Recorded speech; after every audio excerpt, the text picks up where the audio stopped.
അടുക്കലായിരിക്കുമ്പോൾ തന്നെ ലോക സംഭവങ്ങൾ ഓരോന്നും വെളിപ്പെടുത്തുമ്പോൾ കർത്താവ് ഞങ്ങളുടെ വീണ്ടെടുപ്പ് അടുത്തിരിക്കുന്നു എന്ന് ഗ്രഹിച്ചുകൊണ്ട് കർത്താവെ ഞങ്ങൾ ആത്മാവിൽ കർത്താവെ ഹല്ലേലൂയ സ്തോത്രം ഒരുങ്ങുവാൻ തക്കവണ്ണം സ്വർഗം സഹായിക്കണം, ബലപ്പെടുത്തണമേ അപ്പാ. ജീവന്റെ വചനം ഞങ്ങൾക്ക് നൽകണമേ. ഞങ്ങൾക്ക് വേണ്ട ആത്മീക ആഹാരത്തെ നൽകി ഞങ്ങളെ പോഷിപ്പിക്കുന്നതിനായി സ്തോത്രം. ദൂരത്തും ചാരത്തുമായി കേട്ടുകൊണ്ടിരിക്കുന്ന എല്ലാ പ്രിയപ്പെട്ടവരെ ഓർത്ത് സ്തോത്രം ചെയ്യുന്ന കർത്താവെ, ദൈവമഹത്വം വെളിപ്പെടണമേ, ശക്തീകരിക്കണം, ബലപ്പെടുത്തണം, പരിപാലിക്കണമേ. കർത്തന്റെ തിരുപ്പാതിൽ താഴ്ച സമർപ്പിക്കുന്നു. കർത്താവ് ഞങ്ങളോടുകൂടി ഇരിക്കണം. അങ്ങയുടെ വചനം ഞങ്ങൾക്ക് തുണയായിരിക്കണമേ. കർത്തന്റെ നാമകത്വം ഇടപെടണം, യേശു ക്രിസ്തു നാം തന്നെ. ദൈവനാമത്തിന് മഹത്വം ഉണ്ടാകട്ടെ. എന്ന് പകൽ നേരം ദൈവസന്നിധിയിലേക്ക് ഒരുമിച്ച് അടുത്ത് വരുവാൻ, കർത്താവിന്റെ നാമത്തെ ഒരു സ്വത്രം അനുഭവിക്കുവാൻ കർത്താവ് നമ്മുടെ ജീവിതത്തിൽ ചെയ്ത എല്ലാ നല്ല ദാനങ്ങൾക്ക് ദൈവത്തെ മഹത്വപ്പെടുത്തുന്നു. സ്വത്രം നമുക്ക് ദൈവസന്നിധിയിലേക്ക് സമയം കളയാൻ നമുക്ക് വേഗം ചില വചനങ്ങളിലേക്ക് നമുക്ക് കടക്കുവാൻ ഇടയായി തീരാൻ. സ്വത്രം ഇന്ന് പകൽ നേരം ചില വിഷയങ്ങളെ ചിന്തിക്കുവാൻ ഇടയായപ്പോൾ പരിശുദ്ധാത്മാവിന്റെ ഹൃദയത്തിൽ ഇടപെട്ട ചില ഭാഗങ്ങളിലേക്ക് നമ്മുടെ ശ്രദ്ധ നമുക്ക് തിരിക്കാം. മത്തായി എഴുതിയ സുവിശേഷം 10-ാം അധ്യായം. മത്തായി എഴുതിയ സുവിശേഷം 10-ാം അധ്യായം. സ്തോത്രം സ്തോത്രം അതിന്റെ 37-ാം വാക്യം. മത്തായി എഴുതിയ സുവിശേഷം 10-ാം അധ്യായം അതിന്റെ 37-ാം വാക്യം നമുക്കതൊന്ന് വായിക്കാം. ആ ആ ആ യോഗ്യനല്ല. ആ ആ ആ ആ ആ സ്തോത്രം. വളരെ നമ്മൾ ദൈവവചനം നമ്മൾ ആഴത്തിൽ നമ്മൾ പഠിക്കുമ്പോൾ കർത്താവായ യേശു ക്രിസ്തു തന്റെ ശിഷ്യഗണങ്ങളെ സ്തോത്രം 12 പേരെ തെരഞ്ഞെടുത്തു. അവർക്ക് 12 പേരെ തെരഞ്ഞെടുത്ത് അവരെ മഹാനിയോഗം അവർക്ക് കൊടുക്കുകയാണ്. വലിയൊരു മിഷൻ, ദൗത്യം അവർക്ക് സ്വർഗത്തിലെ ദൈവം കൊടുക്കുകയാണ്. കർത്താവായ യേശു ക്രിസ്തു അവർക്ക് ആ ദൗത്യം കൊടുത്ത് അവരെ പറഞ്ഞയക്കുന്ന ആ ഒരു കാര്യത്തെ കുറിച്ച് നമ്മൾ അവിടെ കാണുമ്പോൾ, ശിഷ്യന്മാര് 12 പേരെയാണ് കർത്താവ് അവിടെ തെരഞ്ഞെടുത്ത് അവർക്ക് നിർദ്ദേശങ്ങൾ കൊടുക്കുമ്പോൾ തന്നെ ഈ നിർദ്ദേശം ദൈവത്താൽ വിളിക്കപ്പെട്ട സകലർക്കും ബാധകമാണ്. തെരഞ്ഞെടുക്കപ്പെട്ട സകല വ്യക്തികൾക്കും ഈ നിബന്ധനകൾ അല്ലെങ്കിൽ കർത്താവ് ആഹ്വാനം ചെയ്തിരിക്കുന്ന നിർദ്ദേശങ്ങൾ എല്ലാ വിളിക്കപ്പെട്ട ശുശ്രൂഷകർക്കും ഇത് ബാധകമാണ്. ഇന്ന് പകൽ നേരം നമ്മൾ ഈ വചനം നമ്മൾ ചിന്തിക്കുമ്പോൾ ഇത് സ്തോത്രം വേലയ്ക്കായിട്ട് വിളിച്ച് വേർതിരിക്കുന്നവർക്ക് മാത്രമാണോ ഈ നിയമങ്ങൾ ബാധകമാകുന്നത് എന്നാണ് നമ്മൾ ഇന്ന് ചിന്തിക്കാൻ പോകുന്നത്. ആമേൻ. സ്തോത്രം. വളരെ ചിന്തിക്കേണ്ട ഒരു കാര്യമുണ്ട്. കർത്താവ് സ്തോത്രം തന്റെ ശുശ്രൂഷ കാലഘട്ടത്തിലേക്ക് തിരിഞ്ഞപ്പോൾ തന്റെ ഭവനക്കാരായിരിക്കുന്നവർ തന്നെ തനിക്കെതിരായി തീർന്നു. ദൈവപ്രവൃത്തിയിൽ നിന്ന് വളരെ അന്യമായി തീരുവാൻ പലപ്പോഴും പലവിധ ഉപദ്രവങ്ങൾ സ്തോത്രം ആ ക്രിസ്തുവിന്റെ മേൽ വർഷിക്കുവാൻ സ്വന്തം ഭവനക്കാർ തന്നെ ഇടയായി തീർന്നു. നമ്മൾ പലപ്പോഴും കണ്ടൊരു കാര്യമാണ്. കർത്താവ് സ്വന്തം മറിയ ഉൾപ്പെടെ സഹോദരങ്ങൾ വന്ന് കർത്താവിനെ പിടിക്കുവാനായിട്ട് വന്നു, അല്ല കർത്താവിനെ തന്റെ ഭവനത്തിലേക്ക് വരുവാനായിട്ട് പറഞ്ഞ് വിളിച്ചയക്കുന്ന അവസ്ഥകളുണ്ട്. അതുപോലെ പലപ്പോഴും സഹോദരഗണങ്ങൾ സഹോദരവർഗം പലപ്പോഴും പറയുന്ന ഒരു കാര്യമുണ്ട്, സ്വന്തം നിനക്ക് പ്രസിദ്ധനാകുവാൻ ആഗ്രഹിക്കുന്നെങ്കിൽ നീ ഇവിടെ ഇരിക്കരുത്, നീ യെരൂശലേമിൽ പോകണം, അവിടെയാണ് പ്രസിദ്ധരായിരിക്കേണ്ടവരെല്ലാം ചെല്ലേണ്ടത് എന്ന് പറയുമ്പോൾ തന്നെ അവിടെ ഗ്രന്ഥകർത്താവ് പറയുന്ന ഒരു കാര്യമുണ്ട്, അവർ അവനിൽ വിശ്വസിച്ചില്ലെന്ന് പറയുന്നുണ്ട്. അപ്പോൾ സ്വന്തം ഭവനത്തിലുള്ളവർ കർത്താവിന്റെ ശുശ്രൂഷയിൽ ഒരിക്കലും വിശ്വസിക്കുവാനും ഉൾക്കൊള്ളുവാനും റെഡിയായിരുന്നില്ലെന്ന് വേണം മനസ്സിലാക്കുവാനായിട്ട്. അപ്പോൾ ശിഷ്യഗണങ്ങൾക്ക് ഇതേ അവസ്ഥയിലാണ് അപ്പോസ്തലന്മാരെ തെരഞ്ഞെടുത്തപ്പോൾ അവരോട് കർത്താവ് അവർക്ക് കൊടുക്കുന്ന ആഹ്വാനവും താൻ സ്തോത്രം അനുഭവിച്ച അനുഭവത്തിൽ നിന്ന് തന്നെ കൊടുക്കുന്നു. അതിലുപരി ദൈവത്തിന്റെ ആത്മാവിനാലുള്ള ആലോചനയാണ് കൊടുക്കുന്നത്. ശിഷ്യന്മാർ ആ ആഹ്വാനം കേൾക്കുമ്പോൾ ഇത് രക്ഷയുടെ അനുഭവത്തിലേക്ക് വന്ന് സുവിശേഷ വേലയ്ക്ക് വിളിക്കപ്പെട്ട സകലർക്കും ഈ നിബന്ധന വളരെ പ്രാധാന്യമുള്ളതാണ്. ആമേൻ. മനസ്സിലാക്കേണ്ട ഒരു കാര്യം, ഒരിക്കലും ദൈവവചനം പഠിച്ചാൽ അവിടെ വിശ്വാസികൾ എന്നൊരു കാറ്റഗറി ഇല്ല, ശിഷ്യന്മാർ എന്നൊരു കാറ്റഗറിയേ ഉള്ളൂ. കാരണം വിളിക്കപ്പെട്ട് വീണ്ടും ജനിക്കപ്പെട്ട സകലരും ക്രിസ്തുവിന്റെ ശിഷ്യന്മാരായി തീരുവാനാണ് അവിടെ വിളിക്കപ്പെട്ടത്. വിശ്വാസികളാക്കാൻ വിളിച്ചിട്ടില്ല ഒരിക്കലും. നമ്മളിവിടെ ഇതിന്റെ മത്തായി സുവിശേഷം നമ്മൾ വായിക്കുമ്പോൾ തന്നെ കർത്താവ് തന്നെ ശിഷ്യന്മാരെ മഹാനിയോഗം അല്ലെ, അതായത് ഗ്രേറ്റ് കമ്മീഷൻ ചെയ്യുന്ന സമയത്ത് അവരോട് പറഞ്ഞു കൊടുക്കുന്ന കാര്യങ്ങൾ നമുക്കൊന്ന് വായിക്കാം. അവിടെ മത്തായി 28-ന്റെ 18-19 വായിക്കാം.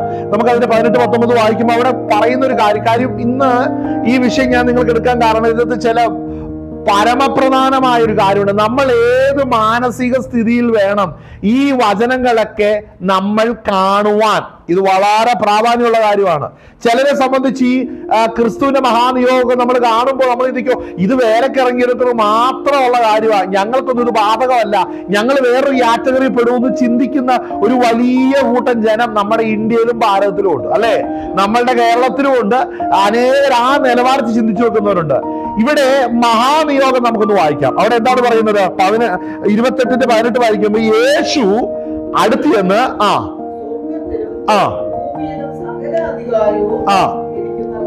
എനിക്ക് നൽകപ്പെട്ടിരിക്കുന്നു, ആകയാൽ നിങ്ങൾ പുറപ്പെട്ട്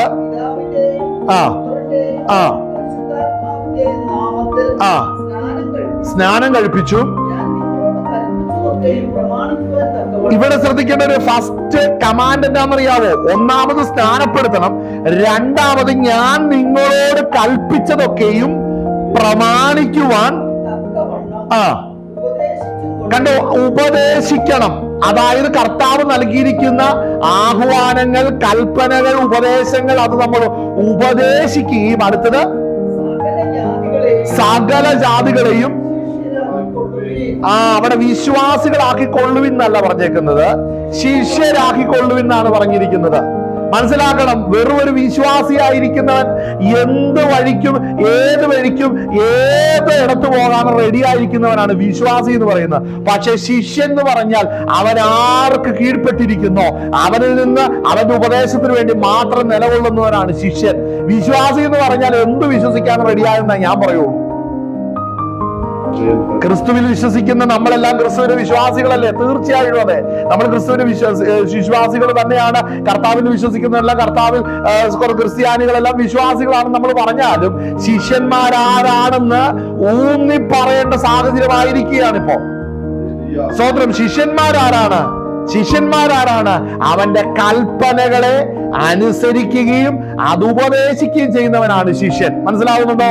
അല്ലെങ്കിൽ അവന്റെ കൽപ്പനകളെ സ്തോത്രം ആളുകളെ അനുസരിക്കുകയും സ്തോത്രം അത് പ്രമാണിക്കുകയും അത് ഉപദേശിക്കുകയും ചെയ്യണം. രണ്ടും നടക്കണം. അത് പ്രമാണിക്കണം, അത് ഉപദേശിക്കണം. അപ്പോൾ ചോദിക്കുന്നത് ആർക്കാണ് ഇത് ബാധകം? എല്ലാ സ്നാനപ്പെട്ടവർക്കും ബാധകമാണിത്. ഹല്ലേലൂയ. എല്ലാവർക്കും ഇത് ബാധകമാണ്. കാരണം ഒരു വിശ്വാസി എന്ന് നമ്മൾ പറയുന്ന ഒരു വ്യക്തി ശിഷ്യന്മാരുടെ സ്റ്റാൻഡേർഡിലേക്ക് വന്നു കഴിഞ്ഞാൽ പിന്നീട് അവൻ ശിഷ്യനായി തീർന്നാൽ അവൻ വീണ്ടും ഈ ഉപദേശം അനുസരിക്കുമ്പോൾ അവൻ വീണ്ടും ശുശ്രൂഷകന്റെ ലെവലിലേക്ക് എത്തുകയാണ്. നമ്മളിൽ അനേകർ വിശ്വാസികളായി മരിക്കുന്നത് വരെ വിശ്വാസിയായിരിക്കുകയാണ്. അവരിൽ എത്ര പേര് ശിഷ്യന്മാരുടെ ലെവലിലേക്ക് എത്തി? അവരിൽ എത്ര പേര് ഉപദേഷ്ടാക്കന്മാരുടെ ലെവലിലെത്തി? കർത്താവായ പൗലോസ് അപ്പോസ്തലൻ ചോദിക്കുന്ന ഒരു കാര്യമുണ്ട്, ഞാൻ ഇപ്പോഴും നിങ്ങൾക്ക് പാല് തന്നെയാണ് തരുന്നത്. കാലം നോക്കിയാൽ നിങ്ങൾ അനേകർ ഉപദേഷ്ടാക്കന്മാരായിരിക്കേണ്ട നിങ്ങൾ അനേകർ ഇന്നും ബാലപാഠങ്ങൾ പഠിച്ചുകൊണ്ടിരിക്കുകയാണ്. അപ്പോൾ മനസ്സിലാക്കണം, അവിടെ ശിഷ്യന്മാരെ കുറിച്ചാണ് പറഞ്ഞിട്ടുള്ളൂ. വിശ്വാസി എന്നുള്ള ലേബൽ അവിടെ പൗലോസ് ഉപയോഗിക്കുന്നില്ല. അപ്പോൾ മനസ്സിലാക്കണം ആരുടെ കാര്യമാണ്? ശിഷ്യന്മാരെ കുറിച്ചാണ് അവിടെ പറയുന്നത്. ഉപദേഷ്ടാക്കന്മാരായിരിക്കേണ്ട ഒരു കാലഘട്ടമുണ്ട്. ആമേൻ. സ്നാനപ്പെട്ട് കർത്താവിന്റെ വിശ്വാസ ജീവിതം ആരംഭിച്ച് കുറച്ചു കഴിയുമ്പോൾ കർത്താവിന്റെ കൽപ്പനകളെ അനുസരിക്കാൻ തുടങ്ങുമ്പോൾ അവൻ ശിഷ്യനായി തീരും. ആ ശിഷ്യനായിരിക്കുന്നവൻ പല കാര്യങ്ങൾ അനുഷ്ഠിച്ച് മറ്റുള്ളവരെ ഉപദേശിച്ചു കഴിയുമ്പോൾ കർത്താവ് അവനെ ഉപദേഷ്ടാവായിട്ടോ ഉപദേശകരായിട്ടോ അല്ലെങ്കിൽ അനേകർക്ക് പ്രബോധിപ്പിക്കുവാനും പ്രാപ്തനാക്കി ദൈവം തീർക്കും. പ്രമോഷൻ ഉണ്ട്. ഹല്ലേലൂയ. പ്രമോഷൻ ഇല്ലാത്തതല്ല ക്രിസ്ത്യ ജീവിതം. പ്രമോഷൻ ഇല്ലാതെ ഇരിക്കുന്ന ഒത്തിരി പേര് കണ്ടിട്ടുണ്ട്. പണ്ട് പറയുന്ന ഒരു കാര്യം കേട്ടിട്ടുണ്ട്, പറിക്കുമ്പോഴും ഒരു കൊട്ട, നട്ടപ്പോഴും ഒരു കൊട്ട. അങ്ങനെയല്ല. ഹല്ലേലൂയ. ചിലരങ്ങനെയുണ്ട്, സ്നാനപ്പെട്ട നാൾ മുതൽ ചാകുന്ന നാൾ വരെ ഒരു വ്യത്യാസമില്ലായിരിക്കുന്നവരുണ്ട്. ഹല്ലേലൂയ. അത് അവരെ സംബന്ധിച്ച് അവർ കർത്താവിനെ കണ്ടു വന്നതല്ല, എന്തൊക്കെയോ കിട്ടുമെന്ന് പറഞ്ഞോ എന്തൊക്കെയോ പ്രതീക്ഷ വെച്ചു പുലർത്തിയൊക്കെ വന്നവരാണ്. ഒരിക്കലും ഒരു ശിഷ്യന്മാരല്ല. മനസ്സിലാകണം. ഗ്രേറ്റ് കമ്മീഷൻ അവിടെ കൊടുക്കുന്ന എന്താണ്? ഒന്നും കൂടെ വായിച്ചേ, എത്രയോ പ്രധാനമാണ്. വായിച്ചേ.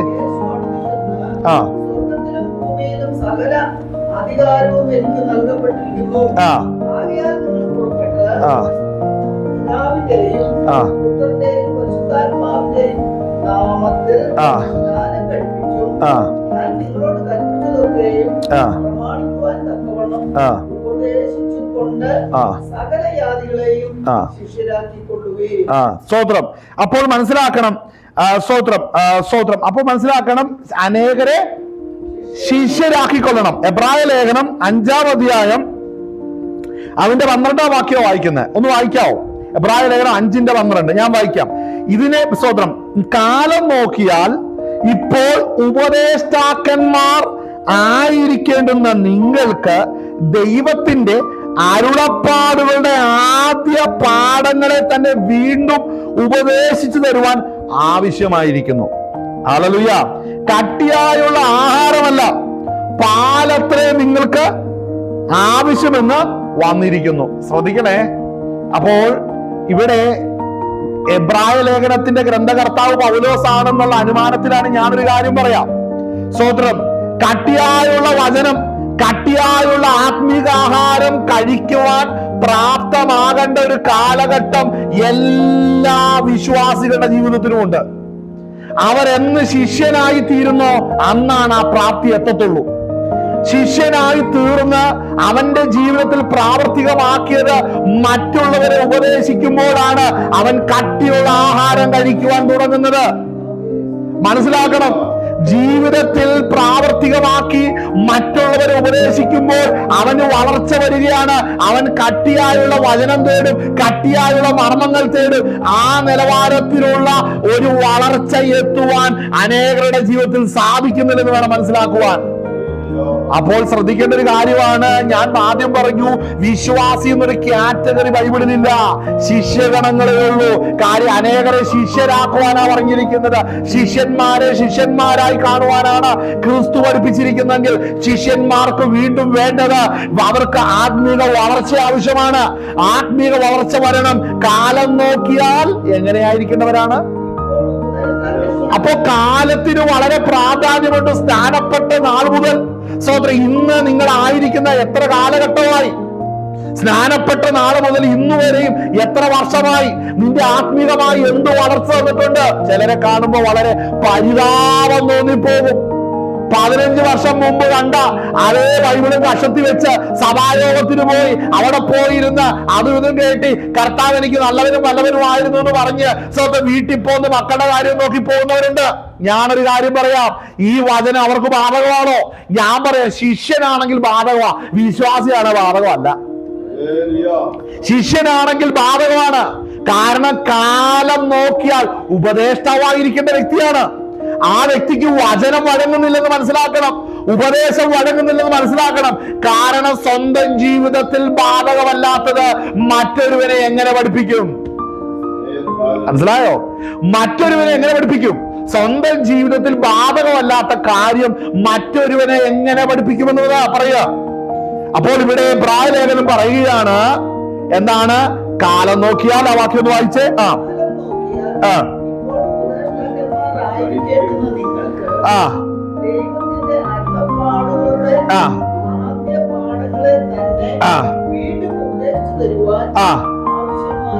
എബ്രായ ലേഖനത്തിന്റെ അകത്ത് പറയുന്ന ഒരു കാര്യം പ്രധാനം മനസ്സിലാക്കണം.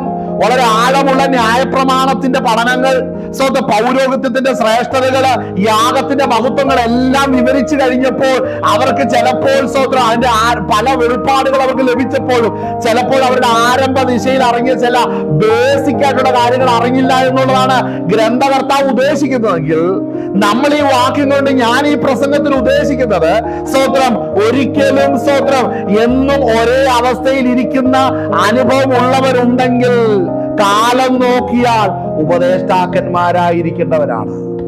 ഹല്ലേലൂയ. അപ്പോൾ എന്താ, എവിടെയാണ് കുഴപ്പം വന്നേക്കുന്നത്? എവിടെയാണ് കുഴപ്പം വന്നത്? അതിന്റെ കുഴപ്പം വന്നേക്കുന്നത് എവിടെയാണെന്ന് നമുക്കൊന്ന് ചിന്തിക്കാം. ഈ വിഷയം വളരെ ചിന്തിക്കേണ്ടതുണ്ട്. സോ അത് നമ്മൾ വായിച്ച 28-18 നമ്മൾ മഹാനിയോഗം, നമ്മൾ ഗ്രേറ്റ് കമ്മീഷൻ വായിച്ചു അല്ലെ?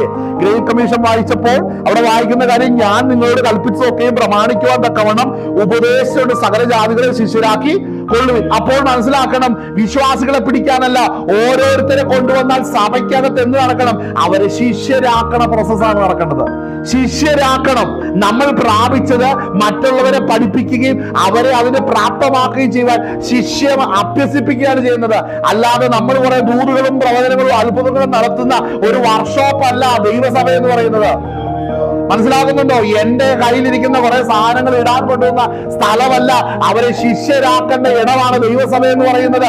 അവരെ അഭ്യസിപ്പിക്കണം, അവർക്ക് കാര്യങ്ങൾ മനസ്സിലാകണം. അവരുടെ പരാജയത്തിന് കാരണം എന്താണെന്നറിയാമോ? ജീവിതത്തിൽ ഒരു വചനം പോലും ജീവിതത്തിന്റെ ഭാഗമായിട്ട് അനുഷ്ഠിച്ചിട്ടില്ല. ജീവിതത്തിൽ അനുഷ്ഠിച്ചിട്ടില്ല. ആ പരാജയമാണ് അനേകരെ കടന്നു പിടിച്ചുകൊണ്ടിരിക്കുന്നത്. ആമേൻ, ഹല്ലേലൂയ, സ്തോത്രം. അപ്പോ നമ്മൾ ഈ വചനം നമ്മൾ നോക്കുമ്പോൾ നമ്മൾ നമ്മളുടെ പ്രധാനപ്പെട്ട വിഷയത്തിലേക്ക്, അല്ലെ, മത്തായി സുവിശേഷം 10-ാം അധ്യായത്തിൽ നമ്മൾ കടന്നു വന്നത്. അവിടെ വായിച്ച വാക്യം എന്താണ്? അവിടെ വായിച്ച വാക്യം അതിന്റെ 37-ാം വാക്യമാണ്. എന്നേക്കാൾ അധികമായി അപ്പനെയോ അമ്മയെയോ പ്രിയപ്പെടുന്നവൻ എനിക്ക് യോഗ്യനല്ല. എന്നേക്കാൾ അധികം മകനെയോ മകളെയോ പ്രിയപ്പെടുന്നവൻ എനിക്ക് യോഗ്യനല്ല. ആമേൻ, ഹല്ലേലൂയ.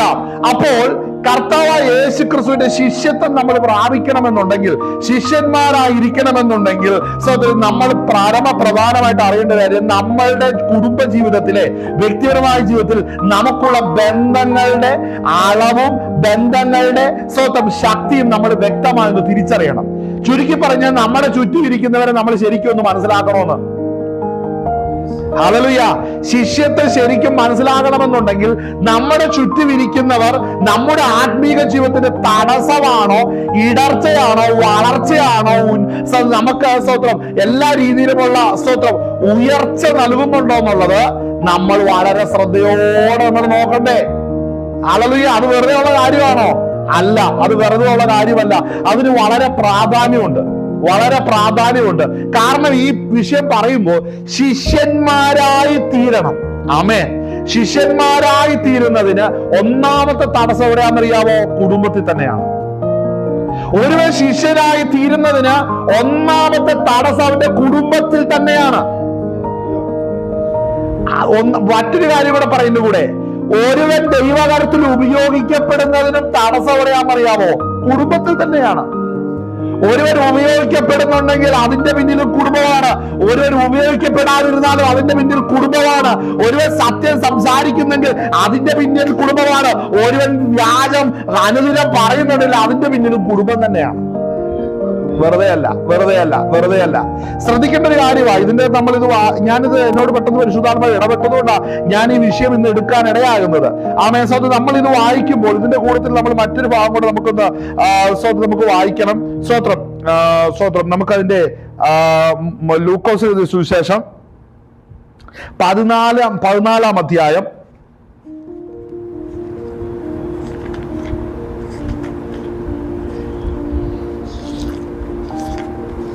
ലൂക്കോസ് 14-ന്റെ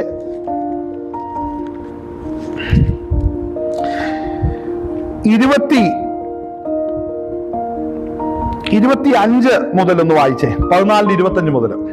ലൂക്കോസ് 14-ാം അധ്യായം 25-ാം വാക്യം മുതൽ വായിച്ചട്ടെ. അവൻ തിരിഞ്ഞ് അവനോട് പറഞ്ഞത്, എന്റെ അടുക്കൽ വരികയും അപ്പനെയും അമ്മയെയും ഭാര്യയെയും മക്കളെയും സഹോദരന്മാരെയും സഹോദരികളെയും സ്വന്തം ജീവനെയും പകറ്റാതിരിക്കുകയും ചെയ്യുന്നവൻ എന്റെ ശിഷ്യനായിരിക്കുവാൻ കഴിയുകയില്ല. അവിടെ എന്താ പറയുന്നത്? എന്റെ ശിഷ്യനായിരിക്കുവാൻ. അപ്പോ എല്ലാരും ശിഷ്യരാക്കണമെന്ന് പറയുമ്പോ ശിഷ്യരാകണമെന്നുണ്ടെങ്കിൽ ആരാ തടസ്സം? വീട്ടുകാരാ തടസ്സം. അയ്യോ, അങ്ങനെയൊന്നും പറയല്ലേ, കുടുംബത്തിൽ കലഹം ഉണ്ടാവും. ഹല്ലേലൂയ. ഭൂമിയിൽ കലഹത്തിന് വലിയ അർത്ഥമൊന്നുമില്ല. ഇവിടെ കലഹിച്ച് ക്രമപ്പെട്ട അങ്ങ് പോകാം. ഹല്ലേലൂയ. അപ്പൊ പറയുന്നത് കുടുംബത്തിൽ കലഹം ഉണ്ടാകാനാണ് ഈ വചനം നൽകിയേക്കുന്നത്. എന്താണ് അവിടെ പറയുന്നത്? നീ ശിഷ്യനായിരിക്കുന്നുണ്ടെങ്കിൽ എങ്ങനെയാകണം? അവിടെ വായിക്കുന്നത് എന്റെ അടുക്കൽ വരികയും. ഞാൻ പറയട്ടെ, കർത്താവിന്റെ അടുക്കൽ പോകുന്നവർക്കേ പ്രശ്നമുണ്ടെന്നേ. കർത്താവിന്റെ അടുക്കൽ ചെല്ലുന്നവർക്കാണ് പ്രശ്നമുള്ളൂ. അവരാ ശിഷ്യരായിരിക്കത്തുള്ളൂ. എത്രയോ പേര് കർത്താവിന്റെ അടുക്കൽ ചെന്നിട്ട് ചെല്ലാതെ ഇരിക്കുന്ന എത്രയോ വിശ്വാസികളുണ്ട്. കർത്താവിന്റെ അടുക്കൽ ചെല്ലാത്ത എത്രയോ പാസ്റ്റർമാരുണ്ട്. കർത്താവിന്റെ അടുക്കൽ ചെല്ലാത്ത എത്രയോ ലീഡേഴ്സ് ഉണ്ട്. ദൈവസാന്നിധ്യം അനുഭവിക്കത്തില്ല. ഹല്ലേലൂയ. എന്താ ദൈവസാന്നിധ്യം ഉദ്ദേശിക്കുന്നത്? വർഷിപ്പ് ടൈമില് 15 മിനിറ്റ് 20 മിനിറ്റ് കൈവക്കി പിടിച്ച് ഇങ്ങനെ ആത്മാവിൽ അന്യഭാഷ പറയുന്നതല്ല. വചനപ്രകാരം ഉപദേശങ്ങളെ അനുഷ്ഠിക്കേണ്ടതിന്, ഉപദേശങ്ങളെ ഉപദേശിക്കേണ്ടതിന്, ജീവിതത്തിൽ ഉപദേശത്തെ അനുഷ്ഠിക്കുന്ന ശിഷ്യന്മാർ, അവർക്ക് മാത്രമാ ദൈവത്തിലേക്ക് ചെല്ലേണ്ടതായിട്ടുള്ളൂ. മനസ്സിലായോ? ജീവിതത്തിൽ ജയം പ്രാപിക്കേണ്ടവർ മാത്രം ദൈവസന്നിധി ചെല്ലും, കർത്താവിലേക്ക് ചെല്ലും. വേറെ ആരും ദൈവത്തിലേക്ക് ചെല്ലത്തില്ല. അങ്ങനെ കർത്താവിലേക്ക് ചെല്ലുമ്പോൾ അവിടെ കഷ്ടങ്ങളുണ്ട്, ശോധനകളുണ്ട്, കണ്ണുനീരുകളുണ്ട്, പരിശോധനകളുണ്ട്. ഇതൊക്കെ സഹിച്ചു നിൽക്കുന്നവന്റെ പേരാണ് ശിഷ്യൻ എന്ന് പറയുന്നത്. എന്തെങ്കിലും വന്നു കഴിയുമ്പോൾ ഇട്ടിട്ട് തന്റെ വഴിക്ക് പോകുന്നവന്റെ പേരാണ് വിശ്വാസി എന്ന് പറയുന്നത്. മനസ്സിലാവുന്നുണ്ടോ? എന്തെങ്കിലും വന്നു കഴിയുമ്പോൾ എന്നെ കൊണ്ടൊന്നും മേല, എനിക്ക് ഈ വഴിക്കൊന്നും പോകാൻ മേല, എനിക്കൊന്നും സഹിക്കാൻ പറ്റത്തില്ല, അവര് പ്രശ്നം ഇവര് പ്രശ്നം, ആ പ്രശ്നം, സ്വന്തം ഭർത്താവ് പ്രശ്നം, ഭാര്യ പ്രശ്നം, സ്വന്തം മക്കള് പ്രശ്നം, അപ്പൻ പ്രശ്നം, അമ്മ പ്രശ്നം. മനസ്സിലാകുന്നുണ്ടോ? അവർക്ക് കർത്താവിന്റെ ശിഷ്യനായിരിക്കാൻ കഴിയത്തില്ല. കർത്താവിന്റെ ശിഷ്യനായിരിക്കുന്ന ഒരുവനെ സംബന്ധിച്ച് അവനും അവനോട് ചേർന്ന് നിൽക്കുന്നവരുടെ ഇടയിൽ ഒരു പ്രമാണമുണ്ടായിരിക്കും. അത് ദൈവവചനം അനുഷ്ഠിക്കുന്ന പ്രമാണമായിരിക്കും. ഒരു മകനോ മകളോ കർത്താവിന്റെ വചനത്തെ അനുസരിച്ചാൽ അവനോട് ചേർന്ന് നിൽക്കുന്ന വ്യക്തി വചനം അനുസരിക്കുന്നില്ലെങ്കിൽ ദൈവവചനത്തിന് സ്ഥാനമുണ്ടായിരിക്കും ഒരു ശിഷ്യന്റെ കുടുംബജീവിതത്തില്. ഹല്ലേലൂയ. ഒരു ശിഷ്യന്റെ കുടുംബജീവിതത്തിൽ സ്വന്തം ക്രിസ്തുവിന് സ്ഥാനം ഉണ്ടായിരിക്കും. മനസ്സിലാവുന്നുണ്ടോ? ഇപ്പോൾ ഭാര്യ സ്വന്തം ദൈവകൃപയിൽ ഇരിക്കുകയാണെന്നുണ്ടെങ്കിൽ, ഒരു സഹോദരി ദൈവകൃപയിൽ ഇരിക്കുകയാണെന്നുണ്ടെങ്കിൽ, സഹോദരൻ തന്റെ ഭർത്താവ് ദൈവകൃപയിൽ ഇരിക്കുകയോ ദൈവത്തിലേക്ക് വരികയും ചെയ്യുന്നില്ല. എന്നാൽ ഭാര്യ പറയുന്നു, നിങ്ങളുടെ ഈ യാത്രയും നിങ്ങളുടെ ജീവിതവും തെറ്റാണ്, വചനപ്രകാരം ഇന്ന വചനങ്ങൾ പ്രകാരം നിങ്ങൾ ജീവിതത്തിൽ തെറ്റായ വഴിയിലൂടെയാണ് പോകുന്നതെന്ന് പറയുവാൻ ശ്രമിക്കുന്ന ഒരു വ്യക്തി ജീവിതത്തിൽ പീഡനം അനുഭവിക്കുന്നുണ്ടെങ്കിൽ അവൾ ദൈവസന്നിധിയിൽ ശിക്ഷയായിരിക്കുന്നു. എന്നാൽ അവന്റെ ഭർത്താവിന് മുമ്പിൽ ഒരു പക്ഷേ അവൾ നിന്ദയായോ സ്വന്തം ഉപദ്രവങ്ങൾ ഏറ്റവും ജീവിക്കേണ്ടി വന്നാലും മനസ്സിലാക്കണം, അവൾക്ക് ദൈവരാജ്യം ഉറപ്പായിട്ടും കിട്ടും. കുടുംബജീവിതത്തിൽ കഷ്ടങ്ങൾ കടന്നു വരേണ്ടി വന്നാലും അവൾ കർത്താവിന് വേണ്ടി ജീവിക്കും. അതുപോലെ തന്നെ ഒരു ഭർത്താവ് തന്റെ ഭാര്യ നേരായ വഴിയിൽ ജീവിക്കാതെ തെറ്റായ വഴിയിൽ പ്രവർത്തിക്കുന്നത് കണ്ടു കഴിയുമ്പോൾ അവളോട് സ്തോത്രം, അവളുടെ സ്നേഹത്തോ വൈരാഗ്യത്തിലോ സ്വന്തം പകയിലോ ഇരിക്കുന്നതല്ല, അവളോട് സത്യം സംസാരിക്കുവാൻ മനസ്സ് വെക്കുന്നതായിരിക്കും ഒരു ഭർത്താവ്. കാര്യം അവൻ ശിഷ്യനായിരിക്കുന്നത് കൊണ്ട് ദൈവവചനം പറയും, സത്യം പറയും. ഒരുപക്ഷെ അത് പറയുന്നതുകൊണ്ട് അവൾ അന്ന് മുതൽ അവനൊന്നും തിന്നാൻ കൊടുക്കുന്നു വരുന്നില്ല. വായി തെറ്റി തെറി പറഞ്ഞെന്ന് വന്നേക്കാം, ഒന്നും ചെയ്യില്ല, ഉപദ്രവം മാത്രം ചെയ്തുകൊണ്ടിരുന്നു വരും. പക്ഷേ മനസ്സിലാക്കണം, നല്ലൊരു ഭർത്താവല്ലെന്ന് സ്വന്തം ഭാര്യ നാട്ടുകാരോട് പറയുമ്പോഴും ആ വ്യക്തി കർത്താവിന്റെ സന്നിധി ശിഷ്യനായിരിക്കുകയാണെന്ന് മനസ്സിലാക്കണം. അല്ലേ? ഹല്ലേലൂയ. അപ്പോ ഈ വചനങ്ങൾ ശ്രദ്ധിക്കേണ്ട ഒരു കാര്യമുണ്ട്. അവിടെ പറയുന്നത് എന്റെ അടുക്കൽ വരികയും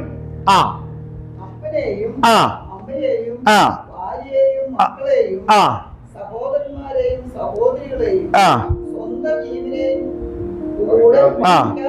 അപ്പൊ പകയ്ക്കാതിരിക്കാൻ, പേടിക്കാതിരിക്കണം. എനിക്കെന്തെങ്കിലും ഭവിക്കുമോ, അയ്യോ അയ്യോ അയ്യോ, അല്ലേ? ഹല്ലേലൂയ. ഒത്തിരി പ്രയർ റിക്വസ്റ്റിന്റെ അകത്ത് കേൾക്കുന്ന ഒരു സ്ഥലം, അയ്യോ അയ്യോ മക്കളെ എന്നെ, അയ്യോ എന്റെ പിള്ളേർ അടുപ്പ എന്നെയും, അയ്യോ എന്റെ അപ്പനമ്മയും വീട്ടിൽ എന്നെയും, അയ്യോ എന്റെ ഭാര്യ പറഞ്ഞു കേട്ടിട്ട് അയ്യോ. അയ്യോ പറയുന്നവന് ശിഷ്യനായിരിക്കാൻ കഴിയില്ല. അല്ലേ? ശിഷ്യനായിരിക്കാൻ കഴിയത്തില്ല. എനിക്കറിയാം, ഞാൻ ഇന്ന് നമ്മൾ സാധാരണ എല്ലാ പാസ്റ്റർമാരും പറയുന്നവർ എന്തെന്ന് അറിയത്തില്ല വെളിപ്പെടുന്നു. അങ്ങനെയല്ല, ഞാൻ ഒരുങ്ങി വന്നൊരു ഭാഗമുണ്ട്. പക്ഷെ പരിശുദ്ധാത്മാവോട് വ്യക്തമായിട്ട് പറഞ്ഞു, ഈ വിഷയത്തെ കുറിച്ച് സംസാരിക്കാൻ പരിശുദ്ധാത്മാവ് ഇടപെടുത്തതുകൊണ്ടാണ് ഇന്ന് പകർന്ന ഈ വഴി കൂടെ പോകുന്നത്. അതുകൊണ്ട് ഞാൻ ഇത് ആഗ്രഹിക്കാത്തതാ നടക്കുന്നതെന്നല്ല പറഞ്ഞു, ഞാൻ ആഗ്രഹിക്കുന്നത് തന്നെയാണ് നടക്കുന്നത്. കാര്യം ഞാൻ ബലഹീനനായിരിക്കുന്നതുകൊണ്ടല്ലേ ദൈവത്തിന്റെ ആത്മാവ് വചനം നൽകിക്കൊണ്ടിരിക്കുന്നത്. ഹല്ലേലൂയ. അതുകൊണ്ട് മനസ്സിലാക്കണം, ഇവിടെ നമ്മൾ ഉദ്ദേശിക്കുന്ന ശിഷ്യത്വം എന്ന് പറയുന്നത് അവന്റെ ഉപദേശങ്ങൾ ജീവിതത്തിൽ പ്രാവർത്തികമാക്കണം. ഭർത്താവാണെങ്കിലും ഭാര്യയാണെങ്കിലും അവരുടെ ഇടയിൽ ദൈവത്തിന്റെ വചനം നിൽക്കണം. മക്കളാണെങ്കിലും മാതാപിതാക്കന്മാരാണെങ്കിലും അതിന്റെ ഇടയിൽ വചനം നിൽക്കണമെന്നേ. ഹല്ലേലൂയ. ചിലർ പറയുന്നത് കേട്ടിട്ടുണ്ട്, ഞാൻ ചില കാര്യങ്ങളൊക്കെ പറയുമ്പോൾ നിങ്ങളുടെ അപ്പച്ചന് ഈ കാര്യങ്ങളൊക്കെ അറിയാം, അയ്യോ ഇല്ലേ ആ പപ്പായില്ല, പപ്പായോട് എങ്ങനെ ഞാൻ പറയുന്നു, എനിക്കത് പേടി. അപ്പൊ അവര് ദൈവവചനം അവരുടെ ഇടയിൽ വരാൻ അവർ ആഗ്രഹിക്കുന്ന, അതിലും നല്ലത് കൊച്ചു കുഞ്ഞായിരുന്നപ്പോ മുതൽ പപ്പ പപ്പ പപ്പ എന്ന് വിളിച്ച ആ സ്നേഹം എന്തോ പ്രവർത്തിക്കുന്നു, ഒന്നും നടക്കത്തില്ല കേട്ടോ. ഇതിന്റെ ഇടയിലാണ് ക്രൂശ് വെളിപ്പെടേണ്ടത്. ക്രൂശ് എന്ന് പറയുന്നത് ഷോക്കേസിൽ വെക്കാനുള്ളതല്ല. ക്രൂശ് എന്ന് പറയുന്നത് ഏറ്റവും സ്തോത്രം ഹാലലിയ മുറിവെടുത്തത് വെക്കാനുള്ളതാണ്. ചിലര് ക്രൂശിനെ പ്രസംഗിക്കുന്ന എന്നാ അറിയാമോ? എല്ലാം സെറ്റപ്പായിരിക്കണം കുടുംബത്തിൽ, അല്ലേ? എല്ലാം സെറ്റപ്പായിരിക്കുമ്പോ ഒരു കരച്ചില്, അയ്യോ സ്തോത്രം ഗ്ലോറി ടു ഗോഡ്, അങ്ങനെയൊന്നും അല്ല. നിന്റെ കുടുംബം തകർന്ന് പറഞ്ഞു നിൽക്കുമ്പോഴാണ് നിനക്ക് ക്രൂശ് മനസ്സിലാകത്തുള്ളൂ. ജീവിതത്തിൽ ക്രൂശാർഗങ്ങൾ വെളിപ്പെട്ടിട്ടുണ്ടെങ്കിൽ കാൽവരിയുടെ ചോട്ടിൽ ആരൊക്കെ ഹൃദയം തകർന്നു ചെന്നിട്ടുണ്ടോ അവർക്ക് ക്രൂശ് വെളിപ്പെട്ടിട്ടുള്ള നാളിതുവരെയും. സുഖത്തിന്റെയും സ്തോത്രം ഹല്ലേലൂയ ലക്ഷറിയുടെയും എല്ലാ പ്രോസ്പെരിറ്റിയുടെ നടുവിൽ വെളിപ്പെടുന്നതല്ല മകനെ ക്രൂശ് എന്ന് പറയുന്നത്. അതുകൊണ്ട് ക്രൂശിനെ പ്രസംഗിക്കുന്നവരെ നിന്ദിക്കുന്ന ദുഷ്ടന്മാരായ പാസ്റ്റർമാരുണ്ട്. അവര് പ്രോസ്പെരിറ്റിയെ പ്രസംഗിക്കത്തുള്ളൂ. കഷ്ടതയും കണ്ണുനീരും ശാപത്തിന്റെ ഭാഗമാണെന്ന് പറയുന്നവന്മാരുണ്ട്. ശാപിക്കപ്പെട്ടവന്മാരാണത്. ദൈവം വിളിച്ചിട്ടില്ല അങ്ങനെയുള്ളതിനെ. അവർക്ക് പണമാണ് അവരുടെ ദൈവം, അല്ലേ? പണമാണ് ദൈവം, വേറൊന്നുമില്ല. ദൈവത്തിന്റെ വചനം അവർക്കൊരു വിഷയമല്ല.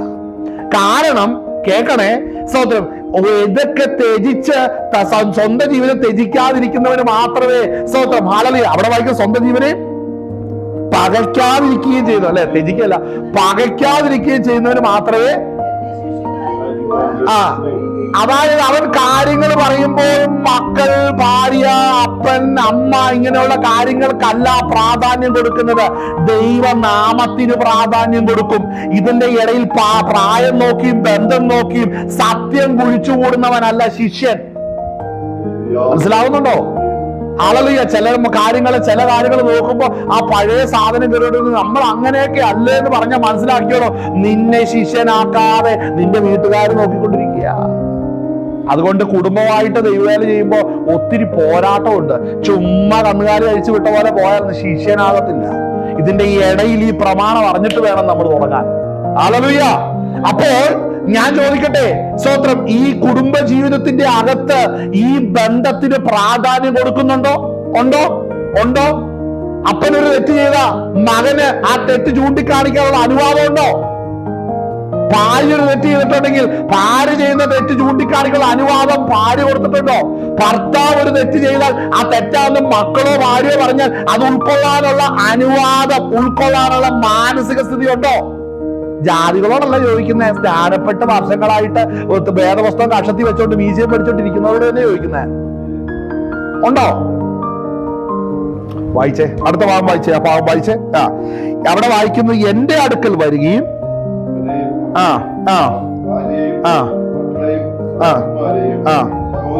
അവിടെ ഒരു വളരെ പ്രധാനപ്പെട്ട ഒരു കാര്യമുണ്ട്. സ്വന്തം അവിടെ പറയുന്നതിനാ ദൈവം ചേർത്തതിന് മനുഷ്യൻ. അവിടെ ആരുണ്ട്? ഈ ലിസ്റ്റിൽ ആരുണ്ട്? ഈ ലിസ്റ്റിൽ ആരുണ്ട്? ആ ലിസ്റ്റിൽ ആരുണ്ട്? എന്റെ അടുക്കൽ വരികയും അപ്പനും അമ്മയും ആ ഭാര്യ ഭർത്തൃ ബന്ധം എന്ന് പറഞ്ഞിട്ടുണ്ട്. ദൈവത്താത്തിന്റെ ചേർത്തതല്ലേ എന്ന് പറഞ്ഞ ദൈവം ചേർത്തിട്ട് ദൈവ തോട്ടത്തിന്റെ പുറത്തു പോവുകയല്ല ഇന്ന്. അങ്ങനെ ചില കുടുംബജീവൻ കേട്ടോ. ദൈവം ചേർത്തു, ഇനി ദൈവത്തിന് ഒരു കാര്യമില്ല. അങ്ങനെ വിശ്വസിക്കുന്നവരുണ്ട്. ദൈവം ചേർത്ത പിന്നെ ദൈവത്തിന് ഒരു കാര്യമില്ലെന്നാ വിചാരിക്കുന്നത്. അതുകൊണ്ട് എന്റെ ഇഷ്ടം, ദൈവമൊക്കെ പുറത്ത്, അങ്ങനെ സംസാരിക്കുന്നവരെ കണ്ടിട്ടുണ്ട്. മഹാദാഷ്ട്യത്തോടെ സംസാരിക്കുന്നവരെ കണ്ടിട്ടുണ്ട്. കോപിഷ്ഠരായിരിക്കുന്നവരെ കണ്ടിട്ടുണ്ട്. പാപസ്വഭാവം വിട്ടുകളയാത്തവരെ കണ്ടിട്ടുണ്ട്. ഭർത്താക്കന്മാരോട് ഭാര്യമാരും രണ്ട് കണക്കാ. അല്ലാതെ സ്ത്രീ ആയതുകൊണ്ട് ഇച്ചിരി സോഫ്റ്റ് ആണോ പുരുഷന്മാര് മാത്രമേ കണ്ടില്ല. അല്ല, നല്ല എന്താ പറയുന്നത് സ്തോത്രം ഹല്ലേലൂയ. സ്തോത്രം ലോത്തിന്റെ ഭാര്യയെ പോലെ ഉള്ളതും അതുപോലെ സപ്പീറെ പോലെ ഉള്ളതൊക്കെ ഒത്തിരി ഉണ്ട് ആത്മീയത്തില്. മനസ്സിലാക്കണം പുറമേ കാണുന്നതല്ല, ഉപവചനം വെച്ച് ജീവിതത്തിന്റെ വിഷയങ്ങളെ പരിശോധിക്കാൻ അനുവദിക്കാത്ത ഭാര്യയായാലും ഭർത്താവായാലും ശരി, നിങ്ങളുടെ നടുവിൽ കർത്താവല്ല വാഴുന്നു, ദുർഭൂതം വാഴുന്നു. മനസ്സിലാവുന്നുണ്ടോ? നിങ്ങൾ കർത്താവിനെ ഔട്ടാക്കി അവിടെ തന്നെ വന്ന് വേർന്ന് നിർത്തിട്ടുണ്ട്. ആരാ ആ ഭൂതം? കൃത്യം അറിയാലോ. മനസ്സിലാക്കണം. ഹല്ലേലൂയ. സ്തോത്രം. തന്നെ വന്ന് വേർന്ന് നിർത്തുന്നുണ്ട്. അനുവദിക്കരുത്. കർത്താവിന് ഇടം കൊടുക്കണം. എങ്ങനെ ഇടം കൊടുക്കണം എന്നറിയാവോ? ഭർത്താവ് ഒരു തോന്നിവാസം പറഞ്ഞ അവിടെ വെച്ച അച്ഛനല്ലേ പറഞ്ഞോട്ടെ, സ്വർഗത്തിൽ പോകാനല്ലോ, നീയും പോകില്ല അങ്ങനെ പോകില്ല.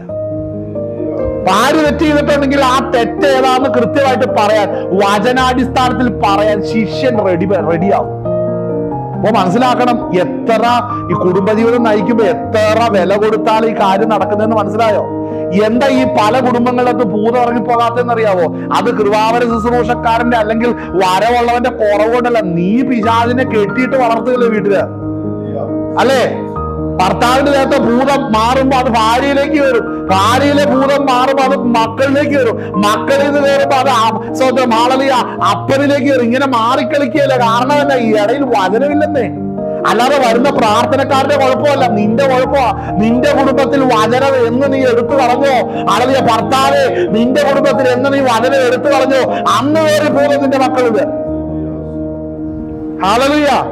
ഒരു മകനിലോ മകളിലോ ഭൂതാത്മാവ് കയറിയിട്ടുണ്ടെങ്കിലുണ്ടല്ലോ, അത് ശുശ്രൂഷക്കാരന്റെ സഭയുടെ ആദ്യം അവന്റെ അപ്പനെ അമ്മയും പിടിക്കണം. പിടികിട്ടിയോ? ആദ്യം അവന്റെ അപ്പന്റെ അമ്മയെ പിടിക്കണം, അവരെയാണ് പിടിക്കേണ്ടത്. കാര്യം ഈ വചനപ്രകാരം രക്ഷിക്കപ്പെട്ടവനാണ്, സ്നാനപ്പെട്ടവനാണെങ്കിൽ നിന്റെ സുവിശേഷം ആ കുടുംബത്തിലുണ്ടായിരിക്കണം. ഹല്ലേലൂയ. ചിലരെങ്ങനെ വളർത്തുന്നറിയോ? കന്നുകാലി ഫാം തുടങ്ങുന്ന പോലെ, പന്നി ഫാം തുടങ്ങുന്ന പോലെയാണ് ചിലര് മക്കളെ വളർത്തുന്നത്. സമയത്തിന് തിന്നാൻ കൊടുക്കും, വേണ്ട കാര്യമല്ലേ കൊടുക്കും. അവര് കേൾക്കുന്നത് വളർന്നു തൊടുന്നു. അങ്ങനെ വളരൂല. അങ്ങനെ വളർന്നു വരുന്ന ഒരു പന്നിയോ പോത്തോ ആയിരിക്കും, ഒരിക്കലും ഒരു മനുഷ്യനായിരിക്കത്തില്ല. ഹല്ലേലൂയ. പിന്നെ എങ്ങനെ വേണം പറഞ്ഞേ? ശിഷ്യനാകാൻ പഠിക്കണം. കുടുംബത്തിൽ ഭർത്താവ് ഉണ്ടെങ്കിൽ നീ ആദ്യം ദൈവത്തെ ഭയപ്പെടണം. അല്ല നിന്റെ മക്കളെ ഭയപ്പെടുത്തിയിട്ടാണോ? അല്ല നിന്റെ ഭാര്യ പ്രാർത്ഥിക്കണമെന്നല്ലോ. ഭാര്യ എപ്പോഴും സ്വന്തം ഹല്ലേലൂയ, എന്റെ ഭർത്താവും പ്രാർത്ഥിക്കണം, മക്കളും പ്രാർത്ഥിക്കണം, അവർ ആത്മീയരായിട്ടിരിക്കണം. ഞാനിങ്ങനെ ശവക്കുഴിയിലേക്ക് പോയിരിക്കുന്നത് അങ്ങനെയല്ല. നീ പ്രാർത്ഥിക്കണം, നീ ഉപദേശിക്കണം, നീ വചനത്തിന്റെ മുമ്പിൽ ഇരിക്കുകയും വചനം പറയുകയും ചെയ്യുമ്പോൾ മക്കളൊക്കെ തന്നെ മനസ്സിലാകും, എന്റെ അമ്മ എന്റെ അപ്പൻ ദൈവകൃപയിലാണ്, അവരിൽ ഇടപെടുന്നത് പരിശുദ്ധാത്മാവാണെന്ന്. എന്താ ഉറപ്പുള്ള മക്കൾക്ക്? ഇന്ന് 2 വയസ്സുള്ള കുഞ്ഞുങ്ങളെയും 3 വയസ്സുള്ള കുഞ്ഞുങ്ങളെയും തല്ലിക്കൊല്ലുന്നു, അടിച്ചു കൊല്ലുന്നു. അളവ് 80 വയസ്സ് 70 വയസ്സൊക്കെ പ്രായമുള്ള കാരണവന്മാര് എന്നെ കാണിക്കുന്നു, കൊച്ചു പിള്ളേരെ പീഡിപ്പിക്കുന്നു. എന്നാ കാരണം?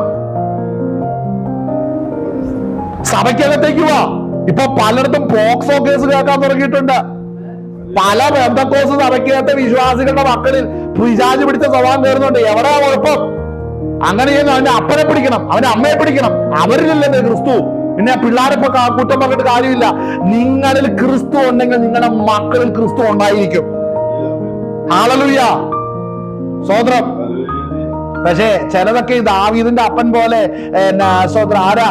ഈശായെ പോലെ ചിലരുണ്ട്. പൊക്കമുള്ള മണ്ണുള്ളത് മാത്രം പ്രാധാന്യം കൊടുക്കും, ദൈവം ഉപയോഗിക്കുന്നതിനൊന്നും കാണാതെ ഇട്ടിരിക്കും. പക്ഷെ മനസ്സിലാക്കണം കേട്ടോ, ഒരു ദിവസം അവൻ സിംഹാസനത്തിൽ ഇരിക്കും, പക്ഷെ നീ ഈശായി ഒന്നും ഈശായി തന്നെ ആയിരിക്കും. തിരിച്ചറിയണ യാഥാർത്ഥ്യങ്ങള് ശിഷ്യനാകാനാണ് പഠിപ്പിക്കേണ്ടത്. അപ്പൊ കുടുംബത്തിൽ നമ്മൾ ഓരോരുത്തരും ഓരോ റോള് കൈകാര്യം ചെയ്യുന്നല്ലേ. അപ്പനായിട്ട് റോള് ചെയ്യുന്നവരുണ്ട്, മകനായിട്ട് റോള് ചെയ്യുന്നവരുണ്ട്, ഭാര്യയായിട്ട് റോള് ചെയ്യുന്നവരുണ്ട്, അമ്മയായിട്ട് റോള് ചെയ്യുന്നവരുണ്ട്, മകളായിട്ട് റോള് ചെയ്യുന്നവരുണ്ട്, ഇല്ലേ? അപ്പോൾ ഈ റോളിലൂടെ എല്ലാം പോകുന്നവർ ശ്രദ്ധിച്ചോണം. ദൈവവചനത്തിന് എന്റെ കുടുംബത്തിൽ എന്റെ പ്രിയപ്പെട്ടവരുടെ ഇടയിൽ ദൈവവചനത്തിന് സ്വാതന്ത്ര്യമില്ലെങ്കിൽ നിനക്ക് ഒരിക്കലും കുടുംബത്തിൽ ശിഷ്യനായിരിക്കാൻ കഴിയത്തില്ലെന്ന് കർത്താവായ യേശുക്രിസ്തു പറഞ്ഞിരിക്കുക. ഇതൊരു ക്രിസ്തീയ കുടുംബത്തിൽ തന്നെയാണ് ഈ പ്രാധാന്യത വേണ്ടത്. ഉണ്ടോ? വളരെ ശ്രദ്ധിക്കണം. വായിച്ച വാക്യം, ഈ വചനം തന്നെ വായിച്ചാൽ മതി. കാര്യം ശക്തമായിട്ട് ദൈവത്തിന്റെ ആത്മാവ് ഇടപെടുന്നു. വായിച്ചേ.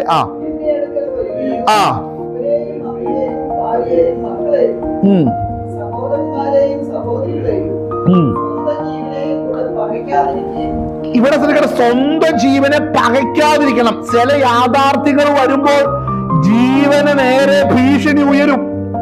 അതിനെ സഹിക്കാൻ തയ്യാറുള്ളവന്റെ പേരാണ് ശിഷ്യൻ. എന്തെങ്കിലും ഉണ്ടോ? ഉടനെ അയ്യോ എന്റെ കൊച്ചിന് വേദനിക്കും, അല്ല എന്റെ പപ്പായ്ക്ക് വേദന, എന്റെ മമ്മിക്ക് വേദനിക്കും, എന്റെ ഭാര്യയ്ക്ക് വേദനിക്കും, എന്റെ ഭർത്താവിന് വേദനിക്കും. ഈ വേദന കരുതുന്ന ഒരു വ്യക്തിക്ക് ഒരിക്കലും ക്രിസ്തുവിന്റെ ശിഷ്യനായിരിക്കാൻ കഴിയത്തില്ല. വളരെ മനസ്സിലാക്കേണ്ട കാര്യം തന്റെ ജീവനെ, അവിടെ വായിക്കുന്നെന്താണ്? തന്റെ ജീവനെയും കൂടെ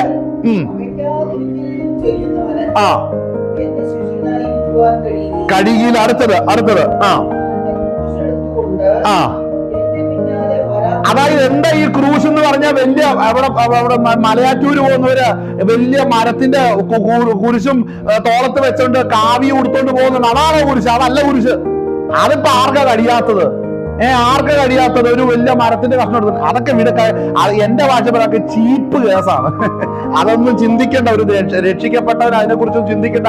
അതൊക്കെ പണ്ടത്തെ കേസാ. അതൊക്കെ വിട്ടേര്. ഇത് അതിലും വലിയ കാര്യമാ. ഇവിടുത്തെ ക്രൂശ് കാണത്തക്ക നിലവാരത്തിലല്ല. ആ ക്രൂശ് അദൃശ്യമാ. നമ്മൾ ഈ പറയുന്നത് എങ്ങനെയാണെന്നറിയാമോ?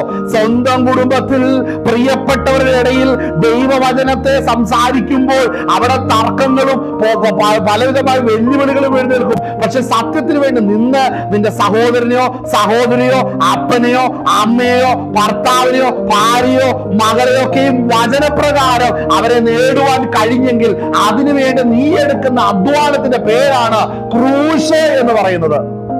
മനസ്സിലായോ? അല്ലാതെ ക്രൂശ് നമ്മൾ ഉദ്ദേശിക്കുന്ന പോലെയല്ല. അതുകൊണ്ട് ഇന്ന് ഒത്തിരി കുടുംബങ്ങളുടെ നടുവിൽ ക്രൂശില്ല. ഹല്ലേലൂയ. അനേകർക്ക് മക്കൾ ഞാനൊരിക്കൽ സ്വന്തം ഒരു പോലീസ് ഡിപ്പാർട്ട്മെന്റ് ജോലി ചെയ്യുന്ന ഒരു വ്യക്തിയെ, പുള്ളി ഒരു എന്താ പറയുക ക്യാമ്പിലാ പുള്ളി ജോലി ചെയ്തുകൊണ്ടിരുന്നത്. അപ്പൊ അദ്ദേഹം ഒരു ദിവസം വീട്ടിൽ വന്നപ്പോൾ ഞാൻ അദ്ദേഹത്തിനോട് ചോദിച്ച സ്വന്തം ഒരു മരിച്ചടപ്പായിട്ട് ചെന്നപ്പോ അദ്ദേഹത്തോട് കാര്യങ്ങൾ ചോദിക്കാൻ വന്നപ്പോൾ പല കാര്യങ്ങൾ ചോദിച്ചു. ഈ കാലഘട്ടത്തിൽ കാര്യങ്ങൾ ചോദിച്ചു. അപ്പൊ അതിന്റെ ഇടയിൽ സംസാരിച്ചപ്പോൾ ഞാൻ ആരാധിച്ചപ്പോൾ ഞാൻ പറഞ്ഞു ഒരു പാസ്റ്ററാന്ന് പറഞ്ഞപ്പോൾ എന്നെ തന്നെ ഞാൻ അവിടെ ഡിഫൈൻ ചെയ്തപ്പോൾ ഇതെല്ലാം പറഞ്ഞു വന്നപ്പോൾ ആ വ്യക്തി എന്നോട് പറഞ്ഞ കാര്യം, ആ വ്യക്തിക്ക് ഒരു മകനുണ്ട്. ഒറ്റ മകനേ ഉള്ളൂ. ആ മകൻ സ്കൂളിൽ പോയിട്ട് വരുമ്പോ അപ്പനും അമ്മയും നോക്കി. കാര്യം കുറെ വൈകിയുണ്ടായ കുഞ്ഞാ. ഇവൻ വന്നു കഴിഞ്ഞപ്പോഴത്തേനും അവിടെ അവന്റെ മുഖഭാവം എല്ലാം നോക്കുമ്പോ എന്തെങ്കിലും പറഞ്ഞ് ഇഷ്ടപ്പെട്ടില്ലെങ്കിൽ വളരെ ബുദ്ധിമുട്ടാ. ഈ വ്യക്തി പോലീസ് സ്റ്റേഷനിൽ 10 എന്താ പറയുന്നത് കുറ്റവാളികളെ പിടിച്ചിട്ട് പേടിപ്പിക്കും. സ്വന്തം വീട്ടിൽ വന്നു കഴിയുമ്പോൾ മകന്റെ മുമ്പിൽ ഈ അപ്പൻ പൂച്ചയായിട്ടിരിക്കേണ്ടി വരികയാണ്. എന്താ കാരണം? പേടി, അല്ലേ? പറയാൻ കഴിയില്ല. അപ്പൊ പറഞ്ഞു ഒന്ന് പറഞ്ഞ് രണ്ട് വീട്ടിൽ കയറി മുറി കയറി വാതിലടച്ചിട്ട് എടാ മോനെ തുറക്കണമെന്നും പറഞ്ഞു നിലവിളി. അടുത്തത് കഥകെ തൊട്ടു പുറകത്തെ ജനലിന്റെ അവിടെ പോയിരുന്നു നോക്കൂ. കാര്യം കൊച്ചു വല്ല കടുങ്കൈ ചെയ്യുന്നുണ്ടോന്ന്. എന്താ ഇതൊക്കെ കാരണം? മനസ്സിലാക്കണം. അപ്പനായാലും അമ്മയായാലും സ്വന്തം നിന്നിൽ ദൈവ വചനം ഉണ്ടായിരിക്കണം. ദൈവത്തിന് പരമ പ്രാധാന്യം കൊടുക്കുമ്പോൾ ദൈവത്തിന്റെ ആത്മാവ് തന്നെ കുടുംബത്തിലുള്ളവർ ഇടപെടും. കാരണം നീ ശിഷ്യനാകാൻ തീരുമാനിച്ചിരിക്കുക. അപ്പൊ നമ്മൾ ഓരോരുത്തരുടെയും സമർപ്പണത്തിന് വളരെ പ്രാധാന്യമുണ്ട് കേട്ടോ. ദൈവം എന്നെ ഉപയോഗിക്കുവാൻ, കർത്താവിന്റെ ശിഷ്യനായിരിക്കാൻ ഞാൻ തീരുമാനമെടുത്ത് ജീവിതത്തിൽ കഷ്ടമേൽക്കുവാൻ തയ്യാറെടുക്കുമ്പോൾ കർത്താവ് ദൈവത്തിന്റെ ആത്മാവ് തന്നെ അവിടെ പ്രവർത്തിക്കുവാൻ തുടങ്ങും. പരിശുദ്ധാത്മാവ് പല കുടുംബങ്ങളിലും ഇടപെടാതിരിക്കുന്നതിന് കാരണം അവിടെ ഒന്നും ക്രൂശില്ല മക്കളെ. അവിടെ ക്രൂശില്ല. കാരണം ദൈവത്തിന്റെ വചനം അവിടെ ഇടപെടുവാൻ തയ്യാറാകുന്നില്ല. കാരണം വീട്ടിലുള്ളവരെ നമ്മൾ എപ്പോഴും കാണുന്നത് കൊണ്ട് നമ്മൾ ഉടനെ ഭക്തിയൊക്കെ കാണിച്ചാൽ അവർ വിശ്വസിക്കില്ല. കാരണം എന്നാ 365 ദിവസം ഞാനിവരെ കണ്ടോണ്ടിരിക്കുന്നല്ലേ. പക്ഷേ നീ ദൈവകൃപയിൽ ഇരുന്ന് സത്യം സംസാരിക്കാൻ നീ തുടങ്ങുമ്പോൾ ആദ്യമൊക്കെ നിന്നോട് ഉപദ്രവം ഉണ്ടായാലും പിന്നത്തേത് ദൈവാത്മാവിൽ നീ നടത്തപ്പെടുന്നത് കാണുമ്പോൾ അവർ നിന്നോട് ചേർന്ന് വരുവാൻ ഇടയായിത്തീരും. ഈ അനുഭവം ഓരോ ക്രിസ്ത്യൻ കുടുംബങ്ങളിലും ഉണ്ടായാൽ, ഓരോ ശിഷ്യന്മാരുടെ ഭവനങ്ങളിൽ ഉണ്ടായാൽ ആ കുടുംബങ്ങളിലെ പ്രതിസന്ധി ഒരു 80% മാറിക്കിട്ടും. മനസ്സിലാവുന്നുണ്ടോ? ആത്മാവിൽ വളർച്ച ഉണ്ടാവും. ദൈവാത്മാവിന്റെ നിറവ് വരും. മനസ്സിലാവുന്നുണ്ടോ? ഒരപ്പനോ അമ്മയോ മക്കളോ ആകട്ടെ ഒരു തോന്നിവാസം, ഒരു വൃത്തികെട്ട വാക്ക് വീട്ടിൽ പറഞ്ഞാൽ, ഒരു ഭീഷണി പറഞ്ഞാൽ അന്ന് ഉറങ്ങുന്നതിന് മുമ്പ് പപ്പായോടോ മമ്മിയോടോ അല്ലെങ്കിൽ സ്വന്തം മക്കളോടോ ആരോടാണോ ആ മോശമായ വാക്ക് പറഞ്ഞ് അത് പൊതുവായിട്ട് സോറി പറഞ്ഞ് ക്ഷമിക്കണം, എനിക്ക് വേണ്ടി പ്രാർത്ഥിക്കണമെന്ന് ഒരപ്പനോ അമ്മയോ മക്കളോ പറഞ്ഞാൽ തീർച്ചയായും ദൈവത്തിന്റെ ആത്മാവിടെ പ്രവർത്തിക്കും. പക്ഷേ ഇവിടെ സംഭവിക്കുന്നത് എന്നാണെന്നറിയാമോ? സ്വന്തം മക്കളോട് തോന്നിവാസം പറഞ്ഞിട്ട് അത് മക്കൾ വേണേ ക്ഷമിച്ചോട്ടെ, ഞാൻ അപ്പനല്ലേ. നീയാണ് ആദ്യം മാനസാന്തരപ്പെടുന്നത്, അല്ലേ? ഈ വചനം നമ്മൾ യാഥാർത്ഥ്യം മനസ്സിലാക്കി. ഈ ക്രൂശ് വഹിക്കുക എന്ന് പറഞ്ഞാൽ നിസാരമല്ല. നീ അറിവില്ലാത്ത സമയത്തിന്റെ വായിൽ നിന്ന് ഒരു തോന്നിവാസം വന്നു, പിന്നത്തേതിൽ ആളെ എന്നോട് ക്ഷമിക്കണം, എനിക്ക് തെറ്റിപ്പോയി, അതുകൊണ്ട് എനിക്ക് വേണ്ടി പ്രാർത്ഥിക്കണം, കർത്താവിന്റെ കൃപയിൽ ഞാൻ ആശ്രയിക്കുന്നു, അതുകൊണ്ട് ക്ഷമിക്കണം എന്ന് പറഞ്ഞാൽ ദൈവത്തിന്റെ അഭിഷേകം വീണ്ടും അവന്റെ മേൽ വരും. വീണ്ടും അവൻ ആത്മാവിൽ വളരും. അവന്റെ ജീവിതത്തിന്റെ സാഹചര്യങ്ങൾ മാറും. കാരണം അവൻ ക്രൂശ് ചുമക്കാൻ റെഡിയായവനാണ്. കാര്യം ക്രൂശ് വഹിക്കാൻ റെഡിയായവനാണ്. അവിടെ ദൈവത്തിന്റെ പ്രവൃത്തി വെളിപ്പെടും. പക്ഷേ ഇന്ന് പല കുടുംബങ്ങളിൽ ചെല്ലുമ്പോൾ ഇരുട്ടാണ് ഭവനങ്ങളില്. മനസ്സിലാകുന്നുണ്ടോ? അനേകടത്ത് ഇരുട്ടാണ്. അത് എന്നാ കാരണം അറിയോ? അകത്ത് ക്രൂശില്ല. അപ്പനും മക്കളുടെ ഇടയിൽ ക്രൂശില്ല. ഇവർക്ക് ദൈവത്തെ അനുഭവിക്കുക. അവർ ചർച്ചിന്റെ അകത്ത് കയറുമ്പോ ദൈവദാസൻ അങ്ങോട്ട് എല്ലാവരുടെയും മേലെ ക്രൂശൻ എറിയുക, അല്ലേ? പിടിച്ചോ മക്കളെ എന്ന് പറഞ്ഞു എറിയ. അപ്പന്റെ തലക്ക് എറിയുന്ന, അമ്മയുടെ തലക്ക് എറിയുന്ന, മക്കളുടെ എറിയുന്ന, അതിന്റെ കൂടെ സ്വന്തം ഭാര്യക്കിട്ടും മക്കൾക്കിട്ട് എറിഞ്ഞിട്ട് അവര് കിട്ടിയവര് കിട്ടി, അല്ലെ? കിട്ടിയാൽ ഊട്ടി, അല്ലെങ്കിൽ ചട്ടി, അല്ലെ? അത് പറയാൻ കാരണം തന്നെ ചിലരൊക്കെ മാനസാന്തരപ്പെടും. പക്ഷെ ചിലരുടെ മാനസാന്തരം എവിടെ വരെ എന്നറിയാവോ? ആ സഭയുടെ ആനവാദി വരെ ഉള്ളൂ. അത് കഴിഞ്ഞ് ചെരുപ്പിട്ട് വീട്ടിൽ ചെന്ന് അവൻ പഴയ സൃഷ്ടിയാ. കാര്യം ഇവര് സഭയിൽ വരുമ്പോ എന്നാന്നറിയോ? നമ്മൾ കുറച്ചു നേരം അഡ്ജസ്റ്റ് ചെയ്തൊക്കെ ഇങ്ങനെ ഇരിക്കും, ഞാൻ ശാന്തമായിട്ട്. പക്ഷേ തിരിച്ച് വീട്ടിൽ വന്നാ ഇത് എന്റെ വീടാ, അവിടെ അവന്റെ ആധിപത്യം എടുക്കുക, അവിടെ ക്രൂശൊന്നുമില്ല. അപ്പൊ പിശാച് നോക്കുമ്പോ എനിക്ക് ഇത്രയും നല്ല വിളവുള്ള സ്ഥലം വേറെ അവിടെ ഉള്ള.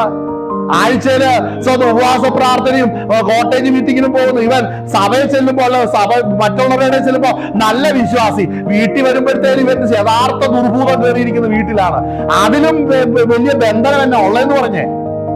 അപ്പോൾ മനസ്സിലാക്കണം, ക്രൂശ് സഹിക്കുക, ക്രൂശ് വഹിക്കുക എന്ന് പറഞ്ഞാൽ വില കൊടുക്കണം. അപ്പനായാലും വില കൊടുക്കണം, അമ്മയായാലും വില കൊടുക്കണം, മക്കളായാലും വില കൊടുക്കണം. മാതാപിതാക്കന്മാരൊരു അറിയാവുന്നൊരു കാര്യം ഞാൻ പറയാം. ഇതിന്റെ അകത്ത് സ്വന്തം മക്കളുടെ ഒരു മുമ്പിൽ വെച്ചൊരു തെറ്റ് ചെയ്ത് കഴിയുമ്പോൾ എനിക്കിത് ചെയ്യാം, നിനക്കിത് പാടില്ല, ഈ തെറ്റായ പഠിപ്പിലാണ് മക്കളുടെ മുമ്പിൽ വെച്ച് വളർത്തിക്കൊണ്ടിരിക്കുന്നത്. അവരിത് കണ്ടുകൊണ്ടായിരിക്കുന്നത്. അത് കണ്ട് കുറച്ചു നേരം എന്ത് സംഭവിക്കും? ഇപ്പോഴത്തെ മക്കൾ കുറച്ച് കഴിയുമ്പോൾ ഞങ്ങളെ വളർത്തിയത് എങ്ങനെയാ, ഇങ്ങനെയല്ലേ, തിരിച്ച് പ്രവർത്തിക്കുമ്പോഴും ഇതിപ്പോ ഞങ്ങളുടെ കാലമാണ്, ഞങ്ങൾ ഇങ്ങനെ ചെയ്യും, അത് നേരാന്ന് വിചാരിച്ചോണ്ടിരുന്നാ മതി എന്ന് വിചാരിക്കും. ഞാനൊരു കാര്യം പറയാം, നമ്മൾ എന്ത് വിതയ്ക്കുന്നോ അത് തന്നെ കൊയ്യത്തുള്ളൂ. നമ്മൾ എന്ത് വിതച്ചോ അതേ കൊയ്യത്തുള്ളൂ, മറ്റൊന്നും കൊയ്യത്തില്ല. ഹല്ലേലൂയ. അതുകൊണ്ട് നമ്മളുടെ പ്രവൃത്തികൾ, ജീവിതത്തിന്റെ മേഖലകൾ യഥാർത്ഥമായി വചനപ്രകാരം പരിശോധിച്ചിരിക്കണം. ഹല്ലേലൂയ. എനിക്ക് എന്റെ ഇഷ്ടം ചെയ്യുന്നതല്ല എന്റെ കുടുംബം. കാരണം ഇതിന് കണക്ക് ബോധിപ്പിക്കേണ്ടി വരും. നിങ്ങളൊരു കാര്യം ശ്രദ്ധിക്കണം, രക്ഷിക്കപ്പെടാത്തതിനെ സംബന്ധിച്ച് ഒന്നും കണക്ക് ബോധിപ്പിക്കേണ്ട. ഈ ആയുസിൽ അവന്റെ ആയുസ് തീർന്നു, നേരെ നിത്യനാശത്തിലേക്ക് പോവുകയാണ്. വെള്ളസിംഹാസൻ ന്യായവിധിയിൽ വന്നു, അവൻ ന്യായവിധിക്കപ്പെട്ടു, നാശത്തിലേക്ക് പോവുകയാണ്. പക്ഷേ രക്ഷിക്കപ്പെട്ട് സ്നാനപ്പെട്ടവനെ സംബന്ധിച്ച് ഒരു കാര്യമുണ്ട്. സ്വർഗത്തിൽ എത്തുന്നുണ്ടെങ്കിൽ മനസ്സിലാക്കണം, അവിടെ നീ ഓരോ ദിവസവും കുടുംബജീവിതം നയിച്ചതിന്റെ റിപ്പോർട്ട് അവിടെ വായിക്കും. അപ്പോഴോ ഹല്ലേലൂയ, നമ്മൾ പലരും പ്രതീക്ഷിച്ചിരിക്കുന്ന സ്വർഗത്തിൽ ചെല്ലുമ്പോ എന്ത് ചെയ്യും? ഞാൻ നടത്തിയ പരസ്യയോഗത്തിന്റെ റിസൾട്ടാ വായിക്കുന്നത്, ഞാൻ പ്രാർത്ഥിച്ചതിന്റെ റിസൾട്ട്. എടാ, നീ ക്രൂശ് നിന്റെ കുടുംബത്തിൽ അനുവദിക്കാത്ത ആദ്യം വായിക്കും, നീ എങ്ങനെയാണെന്നുള്ളത് കാണിക്കും. അപ്പോഴോ മനസ്സിലാക്കണം, ഇത് 2 3 പേരല്ല. സ്തോത്രം, അങ്ങ് ഹാബേൽ മുതൽ ഇങ്ങോട്ടുള്ള സകലം കണ്ടോണ്ടായിരിക്കുന്നത്. മതിയായോ? ഇതെല്ലാം മേടിച്ചിട്ട് അവിടെ പോയി ഇരിക്കുമ്പോഴാണ് ഞാൻ പറഞ്ഞ ചിലർ നിത്യ ലജ്ജയ്ക്കായിട്ട് തീരും കേട്ടോ. നിത്യ ലജ്ജയ്ക്കായിട്ട്. കുടുംബ ജീവിതം എന്ന് പറയുന്നത് മനുഷ്യർക്ക് മാത്രം അനുവദിച്ചിട്ടുള്ളതാണ്. ഇതിൽ പരാജയപ്പെട്ടാൽ നിന്റെ കുറിച്ചുള്ള വലിയ പദ്ധതിയിൽ നിന്ന് നീ തകർന്നു പോവുകയാണ് ചെയ്യുന്നത്. ചിലർ വിളിക്കുന്നത് ഞാൻ എത്ര മണിക്കൂർ അന്യഭാഷ പറഞ്ഞു അതാ ദൈവം നോക്കുന്നതെന്ന്. ദൂത് പറഞ്ഞു എത്ര നേരം വചനം പറഞ്ഞുകൊണ്ട് സ്റ്റേജ്, ഇതൊന്നുമല്ല. നിന്റെ കുടുംബത്തിൽ നീ എങ്ങനെയായിരുന്നു നോക്കുന്നത്? അവിടെ നീ അന്യായം പ്രവർത്തിച്ചിട്ടാണെങ്കിൽ നിനക്ക് എത്ര നീ പറഞ്ഞാലും ശരി, വഴിയുണ്ടാകത്തില്ല. അതുകൊണ്ട് വളരെ ശ്രദ്ധിക്കേണ്ട ഒരു കാര്യമാണ്. ഈ വചനം എന്റെ ഉള്ളത്തോട് ഇടപെടുമ്പോൾ തന്നെ നമ്മളിവിടെ മനസ്സിലാക്കണം, ഈ വചനം എന്താ ഇതിനൊക്കെ കാരണം എന്നാണെന്നറിയോ? എന്താ ഇത് ഇങ്ങനെയൊക്കെ ചെയ്യാനുള്ള കാരണം? കാരണം ഈ ലോകത്തിന്റെ രൂപം ഒഴിഞ്ഞു പോകുന്നതാണ്, അല്ലേ? ഹല്ലേലൂയ. ഈ ലോകത്തിന്റെ രൂപം ഒഴിഞ്ഞു പോകുന്ന നമ്മളിവിടെ നോക്കുമ്പോ, നമ്മൾ ആ ഭാഗം വായിക്കുമ്പോൾ കർത്താവ് നമ്മളെ ശിഷ്യന്മാരാക്കി തീർക്കുകയാണ്. കാരണം നമ്മളിത് വായിക്കാൻ കാരണം, വായിക്കുമ്പോൾ ഒരു കാര്യം മനസ്സിലാക്കണം. നമുക്ക് ഇതിന്റെ കൊരിന്ത്യർക്ക് എഴുതിയ അപ്പോസ്തലനായ പൗലോസ് കൊരിന്ത്യർക്ക് എഴുതിയ 1-ാം ലേഖനത്തില് ഈ കുടുംബ ജീവിതത്തെ കുറിച്ച് പറയുന്ന ഒരു കാര്യമുണ്ട്. അതിന് ചില 2-3 വാക്യം ഞാൻ എടുക്കുവാൻ ആഗ്രഹിക്കുകയാണ്. കൊരിന്ത്യർക്ക് 1-ാം ലേഖനം അതിന്റെ 7-ാം അധ്യായത്തിന്റെ അകത്ത്. ഹല്ലേലൂയ. അതിന്റെ 31 32 വാക്യം ഒന്ന് വായിച്ചേ. 1 കൊരിന്ത്യർ 7-ാം അധ്യായം 31 32 വാക്യം. ലോകത്തെ അനുഭവിക്കുന്നവർ അതിനെ അനുഭവിക്കാത്തവരെ പോലെയും ആയിരിക്കണം. ഈ ലോകത്തിന്റെ രൂപം ഒഴിഞ്ഞു പോകുന്നുവല്ലോ. നിങ്ങൾ ചിന്താകുലമില്ലാത്തവരായിരിക്കണം എന്ന് ഞാൻ ഇച്ഛിക്കുന്നു. ചിന്തിക്കേണ്ട ഒരു കാര്യമാണ്. നിങ്ങൾ ചിന്താകുലമില്ലാത്തവരായിരിക്കണമെന്ന് ഞാൻ ഇച്ഛിക്കുന്ന. അടുത്തത് വിവാഹം ചെയ്യാത്തവൻ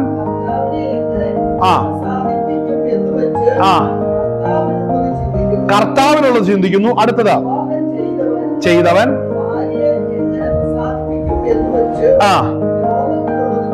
അപ്പൊ ശ്രദ്ധിക്കേണ്ടേ, ഈ കുടുംബ ജീവിതത്തിന്റെ അകത്ത് വരുമ്പോൾ പരസ്പരം എന്റെ ഭവനത്തിലുള്ള മറ്റൊരു വ്യക്തിയെ കുറിച്ചുള്ള എന്റെ ചിന്ത വളരെ പ്രസക്തമാണ്.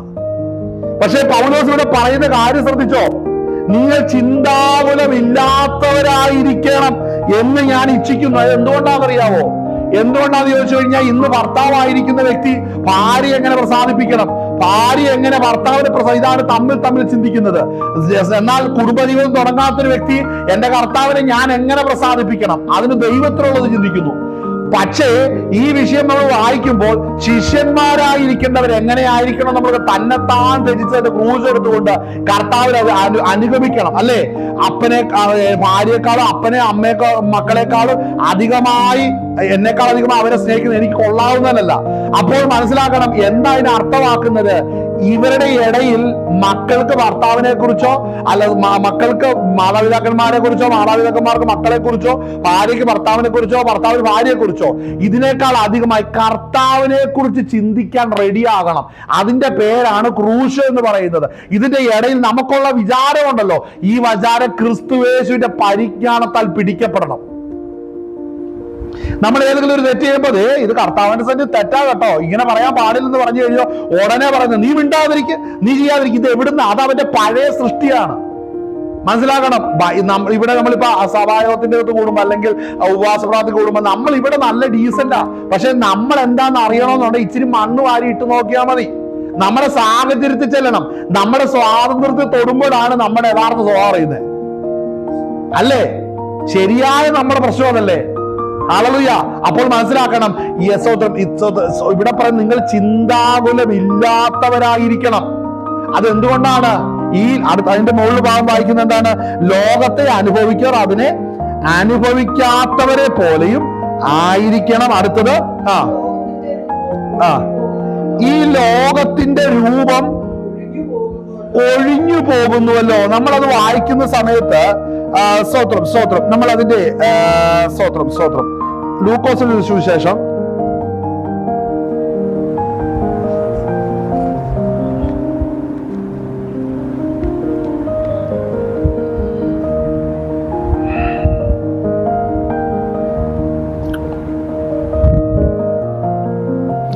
അതിന്റെ മത്തായിയുടെ സുവിശേഷം 22-ാം അധ്യായം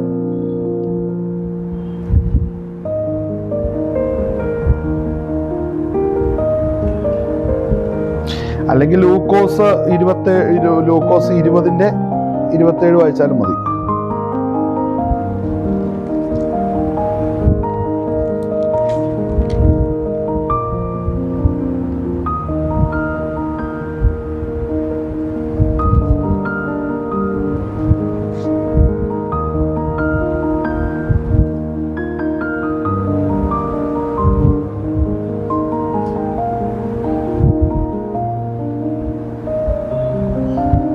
വായിച്ചേ, ലൂക്കോസ് സുവിശേഷം 20-ന്റെ 27 മുതൽ ഒന്ന് വായിച്ചേ, അല്ലെങ്കിൽ 28 മുതൽ. നമ്മൾ 28 മുതൽ വായിക്കുമ്പോ ഇവിടെ സ്തോത്രം സാദൂക്യരിൽ ചിലർ അടുക്കൽ വന്ന് അവനോട് ചോദിക്കുന്ന ഒരു ചോദ്യമാണ്. ഒരു സ്ത്രീ സ്തോത്രം ഒന്നിലധികം പുരുഷന്മാരുമായിട്ട് അല്ലെങ്കിൽ തന്റെ കുടുംബത്തിൽ വെച്ച് അവിടെ വായിക്കുന്നത് സഹോദരൻ വിവാഹം കഴിച്ചിട്ട് മക്കളില്ലാതെ മരിച്ചു പോയാൽ തന്റെ സഹോദരൻ അവന്റെ ഭാര്യയെ പരിഹരിച്ച് സഹോദരന് സന്തതി ജനിപ്പിക്കണമെന്ന് മോശെ എഴുതിയിരിക്കുന്നു. എന്നാൽ 7 സഹോദരന്മാരുണ്ടായിരുന്നു. അവരിൽ ഒന്നാമൻ ഒരു സ്ത്രീയെ വിവാഹം കഴിപ്പിച്ചു മക്കളില്ലാതെ മരിച്ചുപോയി. രണ്ടാമനും മൂന്നാമനും അവളെ പരിഹരിച്ചു. അങ്ങനെ 7 പേരും മരിച്ചുപോയി, അല്ലേ? മരിച്ചുപോയി കഴിഞ്ഞ് നിത്യതയിൽ ചെല്ലുമ്പോൾ ഇവരുടെ ചോദ്യം കേൾക്കണേ, ഇവിടെ ആർക്ക്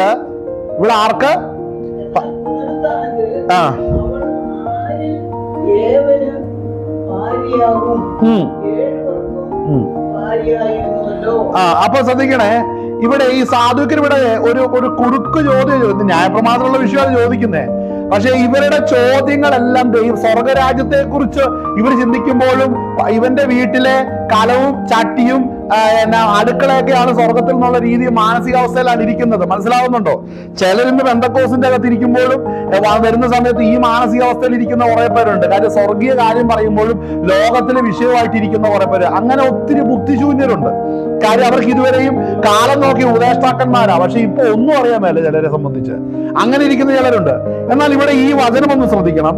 അവിടെ വായിക്കുന്നത് സ്തോത്രം, അതിന് യേശു ഉത്തരം പറഞ്ഞത് ഈ ലോകത്തിന്റെ മക്കൾ, 34 വാക്യം, അതിന് യേശു ഉത്തരം പറഞ്ഞത് ഈ ലോകത്തിന്റെ മക്കൾ വിവാഹം കഴിക്കുകയും വിവാഹത്തിന് കൊടുക്കുകയും ചെയ്യുന്നു, എങ്കിലും ആ ലോകത്തിന് മരിച്ചവരിൽ നിന്നുള്ള പുനരുത്ഥാനത്തിനും യോഗ്യന്മാർ വിവാഹം കഴിക്കുകയുമില്ല, വിവാഹത്തിന് കൊടുക്കുകയുമില്ല, അവർക്ക് ഇനി മരിക്കുവാനും കഴിയുകയില്ല. അവർ പുനരുത്ഥാന പുത്രന്മാരാകിയാൽ ദൈവദൂത തുല്യരായി ദൈവപുത്രന്മാരും ആകുന്നു. കണ്ടോ? അപ്പോ അവര് അവിടെ വായിക്കുന്ന എന്താണ്? ദൈവദൂത തുല്യരും ദൈവപുത്രന്മാരും ആകുന്നു. കണ്ടോ? അടുത്ത വാക്യം വായിക്കുന്ന ആകുന്നു. മരിച്ചവർ ഉയർത്തെഴുന്നേൽക്കുന്നു എന്നതോ മോശയും ഉൾപ്പെടുന്ന ഭാഗത്ത് കർത്താവിനെ അബ്രഹാമിന്റെ ദൈവവും ഇസഹാക്കിന്റെ ദൈവവും യാക്കോബിന്റെ ദൈവവും എന്ന് പറയുന്നതിനെ സൂചിപ്പിക്കുന്നത് ദൈവം മരിച്ചവരുടെ ദൈവമല്ല, ജീവനുള്ളവരുടെ ദൈവം അത്രേ. മനസ്സിലാക്കണം. ശവപ്പെട്ടിക്ക് ഇപ്പുറമുള്ള ചോദ്യങ്ങൾ ചോദിക്കരുത് ദൈവസന്നിധിയില്ല. നിത്യതയെ കുറിച്ച് ശവപ്പെട്ടിക്ക് ഇപ്പുറമുള്ള ഡെഫിനിഷനുമായിട്ട് ദൈവസന്നിധി ചെല്ലരുത്. മനസ്സിലാവുന്നുണ്ടോ? അനേകരുടെ പ്രശ്നം ഇതാ, ശവപ്പെട്ടിക്ക് ഇപ്പുറമുള്ള കാര്യങ്ങളെ വെച്ചോണ്ടാണ് നിത്യതയെ അളക്കുന്നത്. അങ്ങനെയാണെങ്കിൽ നമ്മൾ വായിച്ച ഭാഗത്തെ കുറിച്ച് നമ്മളൊന്ന് ചിന്തിക്കുമ്പോൾ മത്തായി സുവിശേഷത്തിന്റെ അകത്ത് നമ്മൾ വായിച്ചു. എന്താ അവിടെ വായിച്ചത്? സ്തോത്രം, എന്നേക്കാൾ അധികമായി അപ്പനെയോ അമ്മയോ സ്വന്തം പ്രിയപ്പെടുന്നതിന് എനിക്ക് യോഗ്യനല്ലെന്ന് പറഞ്ഞ കാരണം രക്ഷിക്കപ്പെട്ട് സ്നാനപ്പെട്ട നാൾ മുതൽ കർത്താവിന്റെ വരവോ നമ്മുടെ മരണം വരെയോ നമ്മൾ നിത്യജീവനായിട്ട് ഒരുങ്ങിക്കൊണ്ടിരിക്കുകയാണ്. ഈ കാലഘട്ടം എന്ന് പറയുന്നത് നമ്മുടെ രൂപാന്തരത്തിന് പ്രാപിക്കുന്നതിന് മുമ്പുള്ള കാലഘട്ടമാണിത്. മനസ്സിലാവുന്നുണ്ടോ? നമ്മൾ തേജസ് പ്രാപിക്കുന്നതിന് മുമ്പുള്ള കാലഘട്ടമാണ് ഇന്ന് ഈ ഭൂമിയിൽ നമ്മളായിരിക്കുന്നത്. അപ്പോൾ സ്നാനപ്പെട്ട നാൾ മുതൽ നമ്മളുടെ ശരീരം രൂപാന്തരപ്പെടുന്നത് വരെയുള്ള കാലം നമ്മൾ നിത്യതയിലേക്ക് നോക്കി നമ്മൾ കാത്തിരിക്കണം. ആ നിത്യതയെ കുറിച്ചുള്ള വെളിപ്പാട് കുടുംബജീവിതത്തിൽ വരുമ്പോൾ അവിടെ ആ കുടുംബജീവിതത്തിൽ നിത്യതയെ കുറിച്ച് വെളിപ്പാട് നിലനിൽക്കാനാണ് കർത്താവായ യേശു ക്രിസ്തു എന്നേക്കാൾ അധികമായി അപ്പനെയോ അമ്മയോ ഒക്കെ പ്രിയപ്പെടുന്നത് എനിക്ക് കൊള്ളാമെന്നല്ലെന്ന് പറയാൻ കാരണം അവിടെ ക്രൂശ് വെളിപ്പെടുത്തേണ്ടതിന്റെ ഉത്തരവാദിത്വം എന്താന്ന് ചോദിച്ചാൽ നിത്യതയിൽ നമ്മൾ എങ്ങനെ ആയിരിക്കുമെന്നുള്ള ഉൾബോധം കുടുംബത്തിലെ ഓരോ വ്യക്തികൾക്കും ഉണ്ടായിരിക്കണം. കാര്യം ഇവിടം കൊണ്ട് അവസാനിക്കുന്നതല്ല. അതുകൊണ്ട് 5 സെന്റ് സ്ഥലത്തിനും ഒരു വീടിനും വേണ്ടി വെട്ടും കുത്തും ഉണ്ടാക്കുന്നവരൊക്കെ തിരിച്ചറിയണം. നീ രക്ഷിക്കപ്പെട്ടവനാണെങ്കിൽ ഇത് ഉപേക്ഷിച്ചിട്ട് നിത്യതയെ ഓർത്ത് സ്റ്റെപ്പുകളെ വെക്കാൻ റെഡിയാകണം. മനസ്സിലാവുന്നുണ്ടോ? ഹല്ലേലൂയ. അപ്പോൾ നിസാര കാര്യങ്ങൾക്കല്ല കർത്താവ് ഒരുവനെ തെരഞ്ഞെടുക്കുന്നത്. ആമേൻ. ചെറിയൊരു കാര്യങ്ങൾക്ക് വേണ്ടി കർത്താവ് ഒരുവനെ തെരഞ്ഞെടുക്കുന്നില്ല. കർത്താവ് തെരഞ്ഞെടുക്കുന്നതല്ല വലിയ പദ്ധതികൾക്ക് വേണ്ടി തന്നെയാണ്. ആമേൻ. ഹല്ലേലൂയ. അപ്പോൾ കർത്താവിന്റെ സന്നിധിയിൽ നമ്മളിന്ന് വരുമ്പോൾ മനസ്സിലാക്കണം, ഈ തിരിച്ചറിവ് നമ്മുടെ ജീവിതത്തിൽ ഉണ്ടാകണം. അപ്പോൾ ലോകത്തെ ജയിക്കണമെന്ന് പറഞ്ഞാൽ ഇതാണ് ഈ പറയുന്നതിന്റെ അർത്ഥം എന്ന് പറയുന്നത്. മനസ്സിലാവുന്നുണ്ടോ? അപ്പോൾ കർത്താവിന്റെ സന്നിധിയിൽ നമ്മൾ സ്തോത്രം, ഹല്ലേലൂയ, ഈ നിലവാരത്തിൽ നമ്മൾ കാര്യങ്ങളെ ഒരുക്കിയെങ്കിൽ മാത്രമേ നമുക്കത് പ്രാപിക്കാനായിട്ട് സാധിക്കത്തുള്ളൂ. ആമേൻ. ഹല്ലേലൂയ. സ്തോത്രം. നമ്മൾ ആ വാക്യം വായിക്കുമ്പോൾ വായിച്ച ലൂക്കോസിന്റെ സുവിശേഷം നമ്മൾ വായിച്ച വായിച്ച 20-22 വായിച്ചേ.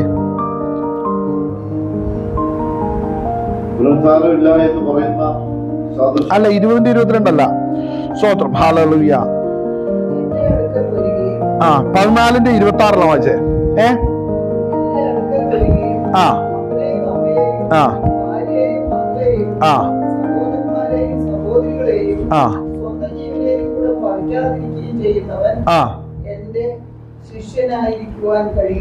അപ്പോൾ അങ്ങനെയാണെങ്കിൽ ഈ ലോകത്തിന്റെ രൂപം ഒഴിഞ്ഞു പോകുന്നല്ലോ എന്ന് സ്തോത്രം കൊരിന്ത്യ ലേഖനത്തിൽ പൗലോസ് പറയുമ്പോ അവിടെ എന്താ യേശുക്രിസ്തു ഉദ്ദേശിക്കുന്നതെന്ന് വെച്ചാൽ, ഒരു രക്ഷിക്കപ്പെട്ട ഒരു കുടുംബത്തിൽ അവർ രക്ഷിക്കപ്പെട്ട നാൾ മുതൽ അവർ രൂപാന്തരപ്പെടുന്ന നാൾ വരെയും നിത്യതയ്ക്കായിട്ട് അവർ ഒരുങ്ങിക്കൊണ്ടിരിക്കണം.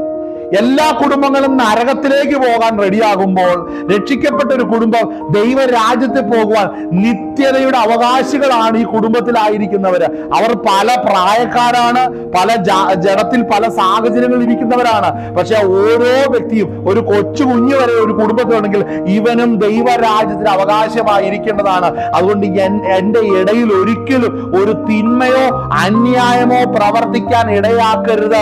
കാര്യം ഒരുവനാൽ ഒരുവൻ ഒടുങ്ങിപ്പോകാൻ ഇടയാകരുത്. ഹല്ലേലൂയ. ഒരുവനാൽ ഒരുവൻ ഒടുങ്ങിപ്പോകാൻ നമ്മൾ അനുവദിക്കരുത്. അതിന്റെ ആ പ്രാധാന്യത വളരെയുണ്ട്. കാര്യം ഈ ലോകത്തിന്റെ രൂപം ഒഴിഞ്ഞു പോകുകയാണ്. ഈ ലോകത്തിന്റെ രൂപം ഒഴിഞ്ഞു പോകുന്നു. അതുകൊണ്ട് നമ്മൾ ചിന്താകുലമില്ലാത്തവരായിരിക്കണം. നമുക്ക് വേണ്ടത് കർത്താവ് തരും, നമ്മളെ നടത്തും. പക്ഷെ ഇന്ന് പല വിശ്വാസ കുടുംബങ്ങളും ജാതികളെ പോലെ ചിന്തിക്കുകയാണ്. അവരെ പോലെ പോകണം, അവരെ പോലെ പ്രവർത്തിക്കണമെന്ന് പറഞ്ഞുകൊണ്ട് ഉത്സാഹിക്കണം. കാര്യം നിത്യതയെ കുറിച്ചുള്ള വെളിപ്പാട് നഷ്ടപ്പെട്ടു പോയി അനേക കുടുംബങ്ങൾക്ക്.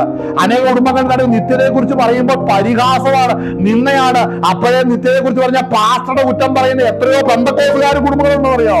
കാരണം അവരുടെ കാഴ്ച നഷ്ടപ്പെട്ടു പോയി. കാര്യം ലോകമാകുന്ന സ്വന്തം ബലീലയുടെ മടിയിൽ വിളിക്കപ്പെട്ട അഭിഷേകം ഉണ്ടായിരുന്ന ശിംശോനെ നിന്റെ തല വെച്ച് കൊടുത്ത് ഇപ്പൊ തലയിൽ ജഡമൊന്നുമില്ല, അല്ലേ? ജഡമെല്ലാം മുറിച്ചു കളഞ്ഞു. വിശ്വാസത്തിന്റെ ഓരോ അനുഭവങ്ങളും നിന്നിൽ നിന്ന് മുറിക്കപ്പെട്ടു. എന്നിട്ട് നീ ഇപ്പൊ സാത്താന്റെ മടിയിൽ ഉറങ്ങുകയാണ്. ജാതികളെ പോലെ നിന്റെ കുടുംബമല്ലേ ആയിരിക്കുന്നത്. രക്ഷിക്കപ്പെട്ട നീ, തെരഞ്ഞെടുക്കപ്പെട്ട നീ, പാപത്തിന് പരിഹാരം വന്ന നിന്റെ കുടുംബത്തിൽ നിന്ന് നിനക്ക് ഇതിനു വേണ്ടി നിൽക്കാനൊന്നും കഴിയുന്നില്ല. തലമുറകൾക്ക്, പുതിയ തലമുറകൾക്ക് കർത്താവിന് വേണ്ടി നിൽക്കാൻ കഴിയുന്ന കാര്യം ആ കുഞ്ഞുങ്ങൾ വളർത്തപ്പെട്ട അനുഭവം എന്ന് പറയുന്നത് ലോകരെ പോലെ ചിന്തിക്കാൻ പഠിപ്പിക്കുന്ന പശ്ചാത്തലത്തിലാണ്. അതുകൊണ്ട് എന്ത് സംഭവിച്ചു? ആരും അറിയാതെ അനേകർ വിശ്വാസത്തിൽ നിന്ന് പിന്മാറിക്കിടക്കുകയാണ്. പിന്മാറ്റത്തിൽ കിടക്കുന്ന തലമുറകൾ, അല്ലെങ്കിൽ പിന്മാറ്റത്തിൽ കിടക്കുന്ന വ്യക്തികൾ ഇന്ന് സഭകളുടെ അകത്ത് വർദ്ധിക്കുകയാണ്. അവർ സംഘടനയിലുണ്ട്, പക്ഷെ ക്രിസ്തുവിനില്ല, അല്ലേ? അവർ സംഘടനയിലുണ്ട്, ക്രിസ്തുവിനില്ല. അതുകൊണ്ട് ശാപത്തിനടുത്ത ചില മുള്ളു മുളപ്പിച്ച് കഴിയുമ്പോൾ കർത്താവ് അങ്ങനെയുള്ളതിനെ ഭൂമിയിൽ നിന്ന് ഛേദിച്ചു കളഞ്ഞുകൊണ്ടായിരിക്കുന്നത്. അത് നമ്മൾ കേട്ടുകൊണ്ടായിരിക്കുന്നത്. എന്തുകൊണ്ടാ ജാതികൾ കേൾക്കുന്ന പല അനർത്ഥങ്ങളും രക്ഷിക്കപ്പെട്ട ദൈവത്തിന്റെ ജീവിതത്തിൽ നടക്കുന്നത്? കാര്യം അവന്റെ കുടുംബത്തിൽ അവൻ പരാജയപ്പെട്ടു, ഉപദേശത്തിൽ പരാജയപ്പെട്ടു, ദൈവകൃപയിൽ നിന്ന് പരാജയപ്പെട്ടു. അങ്ങനെ അവൻ രഹസ്യത്തിൽ പിന്മാറ്റക്കാരനായി തീർന്നിരിക്കുന്നു. നിത്യതയെ കുറിച്ചുള്ള ദർശനം നഷ്ടപ്പെട്ടു പോയി. അങ്ങനെ വർഷങ്ങളായിട്ട് എവിടെ നിൽക്കുകയാണെന്നറിയാവോ? തോട്ടത്തിൽ നിൽക്കുകയാണ്. മണ്ണും അതിന്റെ ഫലവും ഇത് വെറുതെ നശിപ്പിച്ചുകൊണ്ടിരിക്കുകയാണ്. തോട്ടക്കാരൻ പലപ്പോഴും പറഞ്ഞു, യജമാനനോട് പറഞ്ഞു, ഒരു നാളും കൂടെ നിൽക്കട്ടെ, ഒരു വർഷം കൂടെ നിൽക്കട്ടെ, അടുത്ത വർഷം ഒരു പക്ഷേ ഫലം പുറപ്പെടുവിക്കുമായിരിക്കും. അതുകൊണ്ട് ഫലം എന്താ മനസ്സിലാക്കണം. നിങ്ങൾ അറിഞ്ഞ ഉപദേശത്തെ അനുഷ്ഠിക്കുകയും അത് ഉപദേശിക്കുകയും ചെയ്യണം. വർഷങ്ങളായിട്ട് നോക്കിയിട്ട് ഈ മരങ്ങൾ ഒരിക്കലും വചനം അനുഷ്ഠിക്കുന്നില്ല, അത് ഉപദേശിക്കുന്നില്ല. അത് നിഷ്ഫലമാക്കി തീർക്കുകയാണ്. മണ്ണിനെ നിഷ്ഫലമാക്കി തീർക്കുകയാണ് ചെയ്യുന്നത്. അതുകൊണ്ട് അത് ശാപത്തിന് അടുത്തത് കൊണ്ട് അതിനെ വെട്ടിക്കളയുകയത്രേ. ഹല്ലേലൂയ. അനേക മരങ്ങൾ തോട്ടത്തിൽ നിന്ന് പോകുന്നത് ഈ നാളുകളിൽ ഒത്തിരി വാർത്തകൾ കേൾക്കുന്നുണ്ട്. ഹല്ലേലൂയ. ഒത്തിരി വാർത്തകൾ കേൾക്കുന്നുണ്ട്. നമ്മൾ ചിന്തിക്കും എന്തോ ശത്രുവിന്റെ ഉപദ്രവം. അങ്ങനെയാണല്ലോ വെക്കാൻ പറ്റത്തുള്ളൂ. ശത്രുവിന്റെ ഉപദ്രവം പറഞ്ഞ് അവിടെ കൊടി കെട്ടി വെക്കാനേ പലർക്കും പറ്റുള്ളൂ. ഇവൻ ദൈവകൃപയിൽ നിന്ന് പോയിട്ട് എത്ര വർഷമായെന്ന് വിവേചിച്ച് മനസ്സിലാക്കേണ്ട പല ശുശ്രൂഷകരും അത് ചെയ്യാതെ അവര് ന്യായവിധിക്ക് കാരണരായി തീർന്നുകൊണ്ടിരിക്കുകയാണ് ചെയ്യുന്നത്. സത്യം സംസാരിക്കുന്നില്ല. ചില പാസ്റ്റർമാരൊക്കെ കുടുംബത്തിൽ സത്യം സംസാരിക്കുന്നുണ്ട്, പക്ഷെ സഭയെ സത്യം സംസാരിക്കില്ല. കാര്യം അറിയാം, എനിക്ക് എങ്ങനെയും ഇവരെ കൊണ്ട് 10 കാശുണ്ട്, എന്താ ഫൗണ്ടേഷൻ ഇട്ടിരിക്കുന്ന വീട് പണിയണ്ടേ, മേടിച്ച വണ്ടിയുടെ ലോൺ അടക്കണ്ടേ, ബാക്കി മക്കളെ പഠിപ്പിച്ച് വിദേശത്ത് വിടണ്ടേ. അപ്പൊ എന്നാ വേണം? തൽക്കാലം സത്യം അറിയണ്ട, ഇവരെ സന്തോഷിപ്പിച്ചോണ്ടിരിക്കുക. ഞാനൊരു സെറ്റപ്പ് ആയതിനു ശേഷം ഞാൻ ഇവരോട് സത്യം പറയാം. നീ സെറ്റപ്പ് ആകുമ്പോൾ നീ റിട്ടയർ ആകും, പിന്നെ ഒരു പട്ടിക്കും വേണ്ടാതെ പോയേണ്ടിയും വരും. നിനക്ക് യൗവനകാലത്ത് തന്നെ നീ സൃഷ്ടാവിനെ ഓർക്ക. ഹല്ലേലൂയ. ഇതിന് വില കൊടുക്കാതെ പോകുന്നതൊക്കെ ശിക്ഷ അനുഭവിക്കുമെന്ന് മറന്നു പോകരുത്. ആമേൻ. ഹല്ലേലൂയ. കരങ്ങൾ ദൈവത്തെ മഹത്വപ്പെടുത്തിയാട്ടെ. ഹല്ലേലൂയ. അപ്പോൾ ഈ വചനം നമ്മൾ ശ്രദ്ധിക്കണം. നിത്യതയെ കുറിച്ചുള്ള ദർശനം നഷ്ടപ്പെടുന്നത് കൊണ്ടാണ് കുടുംബത്തിൽ ശുദ്ധീകരണത്തിനും ക്രൂശിനും സ്വന്തം നമ്മൾ അനുവദിക്കാത്തത്. മനസ്സിലാകുന്നുണ്ടോ? നിനക്ക് ദർശനമില്ല. കാര്യം ഇത് ഞാൻ നിത്യതയിൽ ദൈവസന്നിധിയിൽ ചെല്ലുന്നതാണ്. അതുകൊണ്ട് അവിടെ ചെല്ലുമ്പോൾ ഞാൻ എന്റെ വായിൽ നിന്ന് വന്ന ഓരോ നിസാര വാക്കിനും ഞാൻ എന്ത് ചെയ്യണം? ഇതിനെ മറുപടി കൊടുക്കണം. ഇതിനെ സ്വത്രം ഹാളല് ദൈവസന്നിധിയിൽ കണക്ക് ബോധിപ്പിക്കണം എന്നുള്ള തിരിച്ചറിവുണ്ടെങ്കിൽ സ്വതം നീ നിന്റെ മക്കളോടാണെങ്കിലും ഭാര്യയോടാണെങ്കിലും അപ്പനോടാണെങ്കിലും സ്വന്തം മക്കളോടാണെങ്കിലും സ്വന്തം കുടുംബങ്ങളിലുള്ളവരോട് നീ സത്യം സംസാരിക്കാൻ ഇടയായി തീരും. ആ ഒരു ബോധമില്ലെങ്കിൽ മനസ്സിലാക്കിക്കോണം, അവൻ പെന്തക്കോസുകാരനാ, ഒരിക്കലും കർത്താവിന് ശിഷ്യനല്ല. കർത്താവിന്റെ ശിഷ്യൻ വേറെ, പെന്തക്കോസുകാരൻ വേറെ. പെന്തക്കോസ് ഒരു സംഘടന, ആ സംഘടന അല്ലെങ്കിൽ ആ ഒരു ടൈറ്റിൽ ഒത്തിരി സംഘടനകളുണ്ട്. പക്ഷെ ശിഷ്യൻ എന്ന് പറയുന്നത് സ്വന്തം കർത്താവിന്റെ വചനം അനുഷ്ഠിച്ച് അത് അനുഷ്ഠിക്കുകയും മറ്റുള്ളവരെ ഉപദേശിക്കുകയും ചെയ്യുന്നവരാണ്. അങ്ങനെയുള്ള ശിഷ്യന്മാർ പെന്തക്കോസിലുണ്ട്. മനസ്സിലാവുന്നുണ്ടോ? പെന്തക്കോസ് ഒരിക്കലും ശിഷ്യഗണങ്ങളല്ല, ശിഷ്യന്മാർ പെന്തക്കോസ് എന്നാ പറയത്തുള്ളൂ. ഹല്ലേലൂയ. അപ്പോൾ ഈ വചനങ്ങൾ നമ്മൾ ശ്രദ്ധിക്കണം. എത്ര ഡേഞ്ചർ ആയിട്ടുള്ള കാര്യമാണ് അല്ലേ? അപ്പോൾ മനസ്സിലാക്കേണ്ടത് എന്താന്ന് ചോദിച്ചു കഴിഞ്ഞിട്ടുണ്ടെങ്കിൽ, ഈ വ്യക്തിബന്ധങ്ങളുടെ പ്രാധാന്യം ഉയർത്തിക്കൊണ്ട് ദൈവം ഉപദേശിച്ച സത്യങ്ങളെ പറയാൻ കഴിയാത്ത അവസ്ഥയിൽ ഇന്ന് സംഘടനകളായിട്ടുണ്ട്. മനസ്സിലാക്കിയോളം, നീ അടുത്തിരിക്കുന്നത് സാത്താന്റെ കയ്യിലേക്കാണ്. ഹല്ലേലൂയ. നീ പുറത്തു വരണമെന്നുള്ള ഒറ്റ വഴിയുള്ള സത്യം സംസാരിക്കണം. ആമേൻ. അവിടെ വായിക്കുന്നത് എന്താണ്? സ്തോത്രം. ഹല്ലേലൂയ. എന്റെ അടുക്കൽ വരികയും അപ്പനെയും അമ്മയും ഭാര്യയും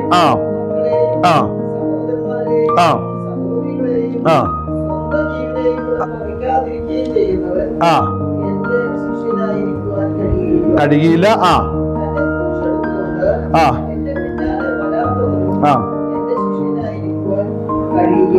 ഈ സത്യവചനം പറഞ്ഞു കഴിഞ്ഞാൽ എന്നാ പറ്റൂന്ന് അറിയാവോ? നമ്മൾ വായിച്ച മത്തായി സുവിശേഷം 10-ാം അധ്യായം അതിന്റെ സ്തോത്രം അതിന്റെ 21 മുതൽ വായിച്ചേ. 10:21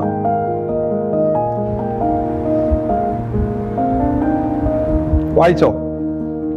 സഹോദരൻ സഹോദരനെയും അപ്പൻ മകനെയും അടുത്തത് അടുത്തത് എന്ന് പറഞ്ഞ എന്നാ, എങ്ങനെ എന്റെ നാമം എങ്ങനെയാ വരുന്നത്? ഈ അപ്പന്റെ ഈ കുടുംബത്തിലെ ഈ മാതാപിതാക്കന്മാരുടെയും മക്കളുടെയും ഭാര്യയും ഭർത്താവിന്റെയും ഇടയില് യേശുവിന്റെ നാമം വന്ന പ്രശ്നം ഉണ്ടാകൂന്ന്.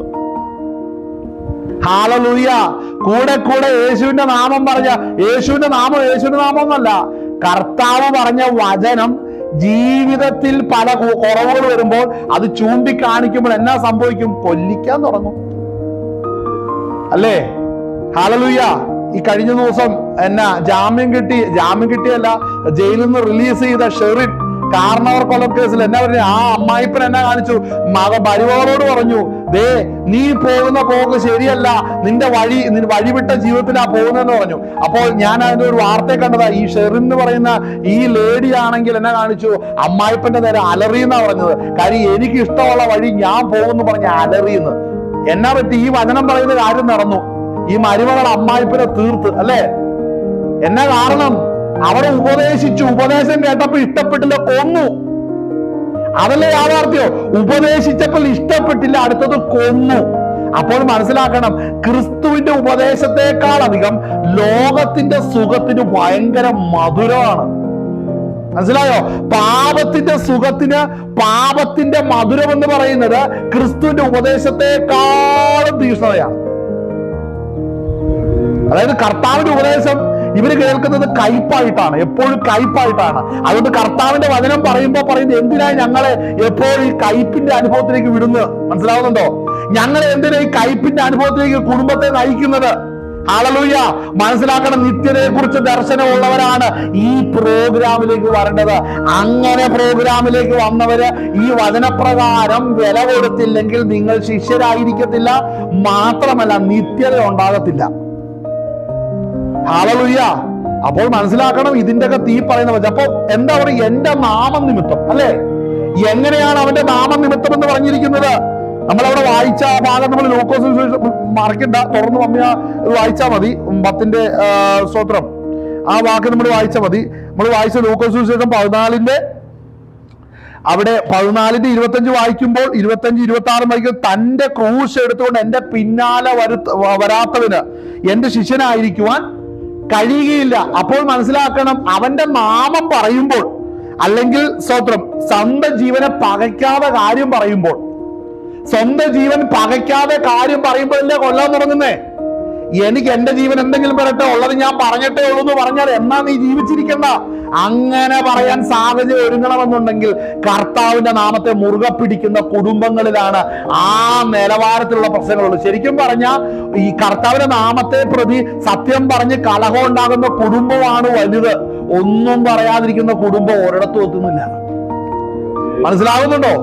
അപ്പോൾ സത്യം പറഞ്ഞ് പഠിപ്പിച്ച അവരെ സ്വത്രം, അവിടെ വചനം നമ്മള് ലേഖനം നമ്മൾ വായിക്കുന്ന സമയത്ത് എന്താ പുരുഷന്മാരോട് എങ്ങനെയായിരിക്കണം, സഹോദരിമാരോട് എങ്ങനെയായിരിക്കണം, വൃദ്ധമാരോട് എങ്ങനെയായിരിക്കണം, കുഞ്ഞുങ്ങളോട് എങ്ങനെയായിരിക്കണം എന്നൊക്കെ കൃത്യമായ നിർദ്ദേശം പറയുന്നുണ്ട്. ഇതിനു വേണ്ടി മുറുകെ പിടിക്കുമ്പോഴാണ് എന്ത് സംഭവിക്കുന്നത്? ഹല്ലേലൂയ, പലരും ഭവനങ്ങളിൽ നടുവിൽ നിന്ന് ഛേദിക്കപ്പെട്ടുകൊണ്ടിരിക്കുന്നത്. ആമേൻ. അപ്പോൾ ശിഷ്യനാകാൻ തുടങ്ങുമ്പോൾ വില കൊടുത്തേ മതിയാകത്തുള്ളൂ. ആമേൻ. അടുത്ത് വായിച്ചേ, ഒന്ന് വായിച്ച അടുത്ത് മത്തായി സുവിശേഷം 10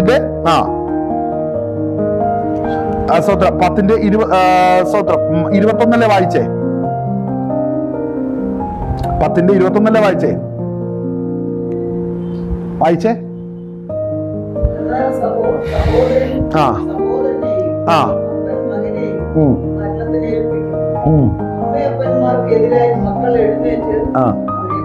കൊല്ലിക്കും.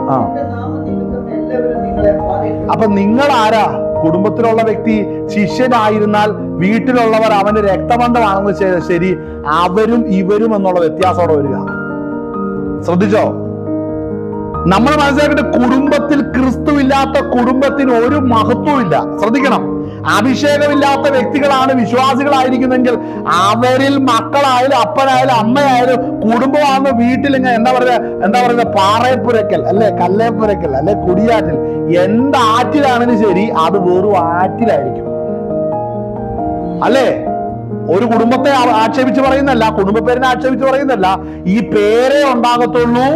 ക്രിസ്തു ഇല്ലെങ്കിൽ ആ പേര് മാത്രമേ ഉണ്ടാവുള്ളൂ. നിന്റെ കുടുംബ പേരൊന്നും നോക്കി കർത്താവ് നിന്നെ കൊണ്ടുപോകത്തില്ല. ക്രിസ്തു എന്ന നടുവിൽ വേണം. എങ്ങനെ വേണ്ടതെന്നായി പറഞ്ഞത്? തെറ്റ് ചെയ്താൽ വചനപ്രകാരം ശരി തെറ്റുകളെ സംസാരിക്കാൻ അപ്പനായാലും അമ്മയായാലും മക്കളായാലും പൂർണ്ണ സ്വാതന്ത്ര്യം ക്രിസ്തു നിമിത്തം ഉള്ള ഇടത്തിൽ ക്രിസ്തു വസിക്കത്തുള്ളൂ. ഹല്ലേലൂയ. ചില കുടുംബങ്ങൾ ഒരു വളർച്ചയില്ലാതിരിക്കുമ്പോ പറയുന്നത് ആരുടെ ഏതാണ്ട് ആവിചാരം കൊണ്ടാണ് ഞാൻ രക്ഷപ്പെടാതിരിക്കുന്നത്. അല്ല, നീ രക്ഷപ്പെടാത്തതിന് കാരണം നിന്നിലിരിക്കുന്ന പാപ സ്വഭാവ.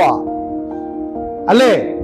ചിലർ വിശ്വസിക്കുന്നത് എന്റെ കുടുംബത്തെ തകർക്കാൻ ആരാണ്ട് ഏതാണ്ട് ചെയ്യുന്നുണ്ട്. നീ ആരാണ്? നീ സ്നാനപ്പെട്ടവനാണ്, സഭയിൽ പോകുന്നതാണ്, കർത്തൃമേശയിൽ പങ്കെടുക്കുന്നവനാണ്, നിനക്ക് നേരെ പോരാട്ടം അടിക്കുന്നവനാണ്. അല്ല മകനെ, നിന്റെ കുടുംബത്തിന്റെ ഇടയിൽ, മക്കളുടെ ഇടയിൽ, ഭാര്യയുടെ ഇടയിൽ, ഭർത്താവിന്റെ ഇടയിൽ, ആളുകൾ അപ്പനമ്മമാരുടെ ഇടയിൽ ക്രിസ്തുവിന് ഈ പറയുന്ന നിലവാരത്തിൽ കർത്താവിന്റെ വചനത്തെ അനുഷ്ഠിക്കുകയും അത് ഉപദേശിക്കുകയും ചെയ്യാനുള്ള സ്വാതന്ത്ര്യം ഉണ്ടോന്ന് നീ ഒന്ന് പരിശോധിച്ചേ. ഇല്ല, എന്റെ കുടുംബം മുഴുവൻ ഞാൻ അടക്കി വാഴുകയാണ്, അവിടെ കർത്താവിന് ഒരു ഇടവില്ല. നീ അടക്കി വാഴുന്ന കുടുംബത്തെ അനുഗ്രഹിക്കേണ്ട ഉത്തരവാദിത്വം കർത്താവിനില്ല. ഉണ്ടോ? നീ അടക്കി വാഴുന്ന കുടുംബത്തെ അനുഗ്രഹിക്കേണ്ട ഉത്തരവാദിത്വം കർത്താവിനുണ്ടോ? ഇല്ല. കർത്താവിൻ്റെതാണ്. കർത്താവിന് ഇടം കൊടുക്കണം. ഹല്ലേലൂയ. അപ്പോൾ ഈ വചനം വായിക്കുമ്പോൾ വേറെ ഭാഗത്തോട് വായിച്ചിട്ട് അവസാനം ഞാൻ ആ വാക്യം എടുക്കാൻ വേണ്ടി ഇത്രയും പറഞ്ഞാലേ അതിന് ഇച്ചിരി സ്ട്രൈക്ക് ചെയ്യത്തുള്ളൂ ആ വാക്യം. സോദരൻ, നമ്മൾ ഈ വാക്യം നമ്മൾ വായിച്ച് തുറന്ന 2-3 വാക്യം വായിച്ചിട്ട് ആ വാക്യം വായിച്ച് നിർത്താം. വായിച്ച് നമ്മൾ വായിച്ച 10-ാം അധ്യായം വായിച്ച പകയ്ക്കും എന്റെ അവസാനത്തോളം. അയ്യോ, ഇത് സഹിച്ചു നിൽക്കണോ? പുറത്തുള്ളവരാണ് ഓടിപ്പോയപ്പോൾ. അപ്പൊ സഹിച്ചിട്ട് ഓടിപ്പോകാൻ കഴിയാത്തത് കുടുംബത്തിലല്ലേ? മനസ്സിൽ സഹിച്ച് നിൽക്കണമെന്നുണ്ടെങ്കിൽ ഓടിപ്പോകാൻ കഴിയാത്ത വ്യവസ്ഥ കുടുംബമല്ലേ? ഭാര്യക്ക് ഓടിപ്പോകാൻ പറ്റുമോ? ഭർത്താവിന് ഓടിപ്പോകാൻ പറ്റുമോ? കുഞ്ഞുങ്ങൾക്ക് ഓടിപ്പോകാൻ പറ്റുമോ? ഈ കാലത്ത് ഓടിപ്പോകുന്നവരുണ്ടല്ലേ. എന്നാൽ ഈ വചനം കേൾക്ക്, ഓടിപ്പോകാൻ കഴിയാതെ സഹിച്ച് നിൽക്കാൻ കഴിയണം. അല്ലേ? ഹല്ലേലൂയ. അങ്ങനെ നിൽക്കണമെന്നുണ്ടെങ്കിൽ അതിന്റെ പേരെന്താ? അത് കുടുംബമല്ലേ? കുടുംബമല്ലേ? ഈ വായിച്ച വാക്യങ്ങൾ ഒരു കുടുംബത്തെ കുറിച്ചല്ലേ? അപ്പനും അമ്മയും മക്കളൊക്കെ ഉള്ള കുടുംബത്തെ കുറിച്ചല്ലേ ഈ വാക്യങ്ങൾ വായിക്കുന്നേ. അപ്പൊ കുടുംബത്തിൽ നിന്ന് ഓടിപ്പോകാതെ സഹിച്ചു നിൽക്കാൻ കഴിയുന്ന എത്ര പേരുണ്ട്? രക്ഷിക്കപ്പെടാത്ത ഭർത്താവും രക്ഷിക്കപ്പെടാത്ത മക്കളുമുള്ള ഒരമ്മ അവസാന ജീവൻ വരെയും പോരാടി വിശ്വാസത്തിന് വേണ്ടി നിൽക്കുമ്പോൾ അവരുടെ ഉപദ്രവമെല്ലാം സഹിച്ച് കർത്താവിന് വേണ്ടി നിൽക്കുന്ന ഒരു കുടുംബം ഉണ്ടെങ്കിൽ അവരാ രക്ഷിക്കപ്പെടുക. ഇപ്പൊ രക്ഷിക്കപ്പെടുക എന്നുള്ള പൂർണ്ണത വരണമെന്നുണ്ടെങ്കിൽ അവസാന ശ്വാസത്തിലാണ് അതിന്റെ കാര്യം അറിയത്തുള്ളൂ. എങ്ങനെയാണ് പറഞ്ഞതിന്റെ കാരണം? വിശ്വസിച്ച് സ്നാനമിട്ട് അഭിഷേകം പ്രാപിച്ച് ഉപദേശം അനുസരിച്ച് ജീവിക്കണം. ഈ ജീവിക്കണമെന്ന് ഒറ്റ പദം കൊണ്ട് തീരും. ഈ ജീവിക്കണം എന്നുള്ള പദത്തിന്റെ അകത്ത് കിടക്കുന്നതാണ് ഈ പറഞ്ഞ കാര്യങ്ങളെല്ലാം. അവിടെയാണ് വില കൊടുക്കേണ്ടത്. കുടുംബത്തിൽ കർത്താവിന്റെ നാമത്തിന് വേണ്ടി വില കൊടുക്കുന്ന ഒരു വ്യക്തിക്ക് മാത്രമേ അക്കരെ നാട്ടിൽ പോകാൻ കഴിയുള്ളൂ. ആ വാക്ക് ഒന്നും കൂടെ വായിച്ച്. കുടുംബത്തെ കുറിച്ചാണ് പറയുന്നത്. എന്റെ നാമനിമിത്തം കണ്ടോ, ഇവരെല്ലാം പ്രിയപ്പെട്ടവരും ഒഴിച്ചുകൂടുവാൻ കഴിയാത്തവരുമാ. അത് കുടുംബമല്ലേ? അല്ലേ? വായിച്ചേ. രക്ഷിക്കപ്പെടും. അടുത്തത് കണ്ടോ, എന്നാൽ എന്ന് പറഞ്ഞാൽ ആദ്യം പറഞ്ഞ ക്ലോസിൽ പെടുന്ന കാറ്റഗറിയിലുള്ള ഉപദ്രവമല്ല ഇനി വരുന്നത്. ഇനി ഒരു പട്ടണത്തിൽ പൊതുവായിട്ട് നിൽക്കുന്ന വിഷയമാണ്. അവിടെ ചെന്നാൽ എന്ത് സംഭവിക്കും? വായിച്ചേ. ഒരു പട്ടണത്തിൽ നിന്ന് മറ്റൊരു പട്ടണത്തിലേക്ക് ഓടിപ്പോവാം. പക്ഷെ കുടുംബത്തിന് ഉപദ്രവം ഉണ്ടായി ഓടിപ്പോകാൻ പറ്റുമോ? നമ്മളാരും ഇങ്ങനെയുള്ള അനുഭവം ഒന്നും പോയിട്ടില്ല. നമ്മൾ അടക്കി വാഴുകല്ലേ. ഇത് എന്റെ വീട്, ഞാൻ പറയുന്ന പോലെ എന്റെ വാക്കിനെപ്പോഴും ആരും കേൾക്കേണ്ട, പറ്റില്ലാത്തവരോട് വിട്ടുപോക്കോ. അവിടെ അങ്ങനെയുള്ള കുടുംബം ഉണ്ടോ? ഒരിക്കലും ദൈവസാന്നിധ്യം അവിടെ വെളിപ്പെടത്തില്ല. ഇന്ന് ബഹുഭൂരിപക്ഷ കുടുംബങ്ങൾ ഈ ലെവലിൽ നിൽക്കുന്നുള്ളൂ. എനിക്ക് മനസ്സിലായ കാര്യം ഞാനീ പറയുന്നത്. ഈ ലെവലിൽ നിൽക്കുന്നുള്ളൂ. വായിച്ചേ.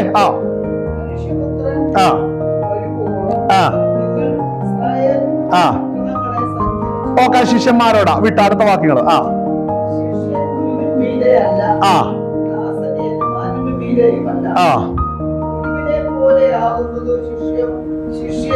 എന്ന് പറഞ്ഞ എന്താ? നമ്മുടെ കർത്താവിന്റെ ക്രൂശിലേക്ക് നോക്കുമ്പോ നമ്മൾ എന്താ കാണുന്നത്? കർത്താവിന്റെ എന്താ മറിയയും സഹോദരങ്ങളല്ലേ എവിടാ? ഇച്ചിരി മാറിയ നിൽക്കുന്നേ അല്ലേ? ഹല്ലേലൂയ. ശിഷ്യന്മാർ ആരെങ്കിലും ഉണ്ടോ? സഹോദരന്മാർ ആരെങ്കിലും ഉണ്ടോ? ആരുമില്ല. അവരാരും ഇല്ലാതെ യെശയ്യാ 53 നമ്മൾ വായിക്കുമ്പോൾ അവനാരും ഇല്ലാത്തവനായി ക്രൂശിൽ കിടന്നു. അപ്പൊ ചോദിക്കട്ടെ, കർത്താവിന്റെ ഉപദേശത്തിന് വേണ്ടി ആരും ഇല്ലാത്തവനായിട്ട് നിൽക്കാൻ റെഡിയാണോ? ആണോ? ഹല്ലേലൂയ. ആണോ? ഇതാണ് യഥാർത്ഥത്തിൽ നമ്മളെ വിളിച്ചിരിക്കുന്നത്. ആരും ഇല്ലാതാകും. അയ്യോ, ഞാൻ അങ്ങനെയല്ല കേട്ടേക്കുന്നത്. നമ്മൾ അങ്ങനെ ആയാൽ വലിയൊരു സംഖ്യ ദൈവം തരൂ എന്നൊക്കെയാ പറയുന്നത്. അവിടെ പറഞ്ഞേക്കുന്നത് എവിടാ പറഞ്ഞേക്കുന്നത്? ഈ വചനത്തിലൊന്നും ഇല്ല അങ്ങനെ ഒരു സംഭവം. നമ്മെ ക്രിസ്തുവിനെ പോലെ നിർത്താനാ കർത്താവ് നമ്മളെ വിളിച്ചിരിക്കുന്നത്. ഹല്ലേലൂയ. അപ്പോൾ ഇത് വന്ന് പറഞ്ഞു കഴിയുമ്പോൾ നമ്മൾ ആ വായിച്ച ലൂക്കോസിന്റെ സുവിശേഷം നമ്മൾ അതിന്റെ 14-ാം അധ്യായത്തിൽ നമ്മൾ കണ്ടു. അവിടെ 14:25 മുതൽ വായിച്ചേ. വേറെ വാക്കിനോട് വായിച്ച് നിർത്താം, സമയം തീർന്നല്ലോ. ലൂക്കോസ് സുവിശേഷം 14:25 നമ്മൾ വായിച്ച പോലെ ഏറ് പുരുഷാരം അവനോട് പോകുമ്പോൾ അവൻ തിരിഞ്ഞ് അവരോട് പറഞ്ഞത്, എന്റെ അടുക്കൽ വരികയും അപ്പനെയും അമ്മയും ഭാര്യയും മക്കളെയും സഹോദരങ്ങളെയും സഹോദരികളെയും സ്വന്തം ജീവനെയും കൂടെ പകയ്ക്കാതിരിക്കുകയും ചെയ്യുന്നവന് വായിച്ചേ.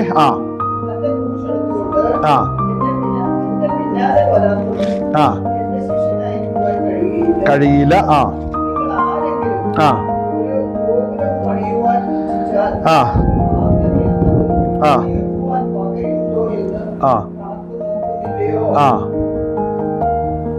അല്ലെങ്കിൽ അടിസ്ഥാനം വിട്ട ശേഷം വകയില്ല എന്ന് വന്നേക്കാം.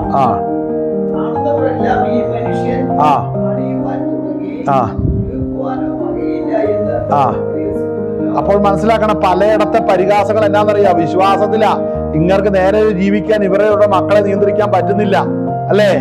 ഹല്ലേലൂയ. അവന്റെ ഭർത്താവാണെങ്കിൽ അയാളുടെ കൂടിയും തോന്നിവാസം നിർത്താൻ കഴിയുന്നില്ല. ഇങ്ങനെ പല വിഷയങ്ങളുണ്ട്.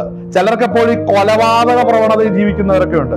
മനസ്സിലാക്കണം, ഇങ്ങനെയൊക്കെയുള്ള പാപങ്ങൾ ഇരിക്കുന്നവര് വിശ്വാസി വന്നവർക്ക് ഈ മനുഷ്യന് ഒരു മാറ്റമില്ലല്ലോ, സ്നാനപ്പെട്ടതല്ലേ, എല്ലാം ചെയ്തിട്ടുണ്ട്, ഈ മനുഷ്യന് ഒരു മാറ്റമില്ലല്ലോ. അയ്യോ, അതിനെ കുറിച്ച് ഇവിടെ പറഞ്ഞിരിക്കുന്നത് ഇത് തീർപ്പാൻ വകയുണ്ടോ എന്നും കൂടെ ഒന്ന് ചിന്തിക്കണം. മനസ്സിലായോ? കുടുംബത്തിൽ അല്ലെങ്കിൽ വ്യക്തിപരമായ ജീവിതത്തിൽ ഈ പറയുന്ന നിലവാരത്തിൽ എന്റെ കുടുംബത്തെ കെട്ടിപ്പിടത്തിയിട്ടുണ്ടോ അല്ലെങ്കിൽ അത് പണിതിട്ടുണ്ടോ എന്നുള്ളത് പരിശോധിക്കേണ്ട ഉത്തരവാദിത്വം ഓരോ വ്യക്തികൾക്ക്. ഞാനിത് പറയാൻ കാരണം എന്നാണെന്നറിയാവോ? വിശ്വാസി എന്നൊരു കാറ്റഗറി ആരും സ്വർഗത്തിൽ പോകത്തില്ലെന്ന് ഞാൻ വിശ്വസിക്കുന്നത്. ശിഷ്യനായിരിക്കുന്നെങ്കിൽ മാത്രമേ കർത്താവിന്റെ വചനം അനുസരിക്കുന്നവന് മാത്രം അതിനുള്ള ചാൻസ് ഉള്ളൂ. ഇനി ഒരു വാക്യം വായിച്ച് നമുക്ക് നിർത്താം. വെളിപ്പാട് പുസ്തകം അതിന്റെ 12-ാം അധ്യായം, അതിന്റെ നമ്മൾ വായിച്ച 12-ാം അധ്യായം അതിന്റെ 11-ാം വാക്യം വായിച്ചാട്ടെ.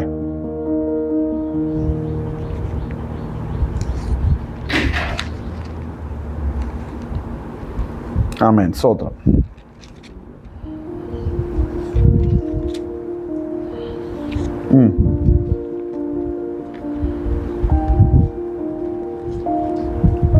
വേഗം വായിക്കാം. 12:11. അവനെ കുഞ്ഞാടിന്റെ രക്തം ഹേതുവായും തങ്ങളുടെ സാക്ഷ്യവചനം ഹേതുവായും ജയിച്ച് മരണപര്യന്തം തങ്ങളുടെ പ്രാണനെ സ്നേഹിച്ചതുമില്ല. അതിന്റെ അർത്ഥം എന്നാ? 26-ാം വാക്യം, എന്റെ അടുക്കൽ വരെ അപ്പനെയും അമ്മയും ഭാര്യയും മക്കളെയും സഹോദരന്മാരെയും സഹോദരികളെയും സ്വന്തം ജീവനെയും കൂടെ പകയ്ക്കാതിരിക്കുകയും ചെയ്യുന്നവൻ എന്റെ ശിഷ്യനായിരിക്കുവാൻ. അപ്പൊ സ്വന്തം ജീവനെ സ്നേഹിക്കുന്നവരാരും ദൈവരാജ്യത്തിൽ പോകത്തില്ല. സ്വന്തം ജീവനെ സ്വന്തം ജീവനെയും പകയ്ക്കാതിരിക്കുന്നവൻ എന്ന് പറഞ്ഞാൽ ദൈവവചനം സത്യമായിട്ട് തൻ്റെ ചുറ്റുമുള്ളവരോട് പറയാൻ ഒരു മടിയും കാണിക്കാതിരിക്കുന്നവൻ മാത്രമേ ദൈവരാജ്യത്തിൽ പ്രവേശിക്കത്തുള്ളൂ. ഈ ഭീരുക്കൾ ആരാന്നറിയോ? ഇതുപോലെ കുടുംബത്തിലാണെങ്കിലും സ്വന്തം കുടുംബത്തിലാണെങ്കിലും ഈ സ്വന്തം ജീവനും അവസ്ഥയും പകച്ചുകൊണ്ട് നിന്റെ ഡിഗ്നിറ്റിയും നിന്നെ കൂടുതൽ സ്നേഹിക്കുമെന്ന് വിചാരിച്ചുകൊണ്ട്, കരുതൽ കിട്ടുമെന്ന് വിചാരിച്ചുകൊണ്ട് യാഥാർത്ഥ്യം പറയാതിരിക്കുന്ന നീയാണ് ഭീരു എന്ന് ദൈവത്തിന്റെ വചനം പറയുന്നു. അല്ലേ? അല്ലാതെ ഭീരുവാരാ? കാര്യം സ്വന്തം ജീവനെ അവിടെ പകയ്ക്കാതിരിക്കുകയും ചെയ്യുന്നു. ഇവിടെ തങ്ങളുടെ സാക്ഷ്യത്തിന് ഹേതുവായി അവിടെ വായിക്കുന്ന തന്റെ പ്രാണനെ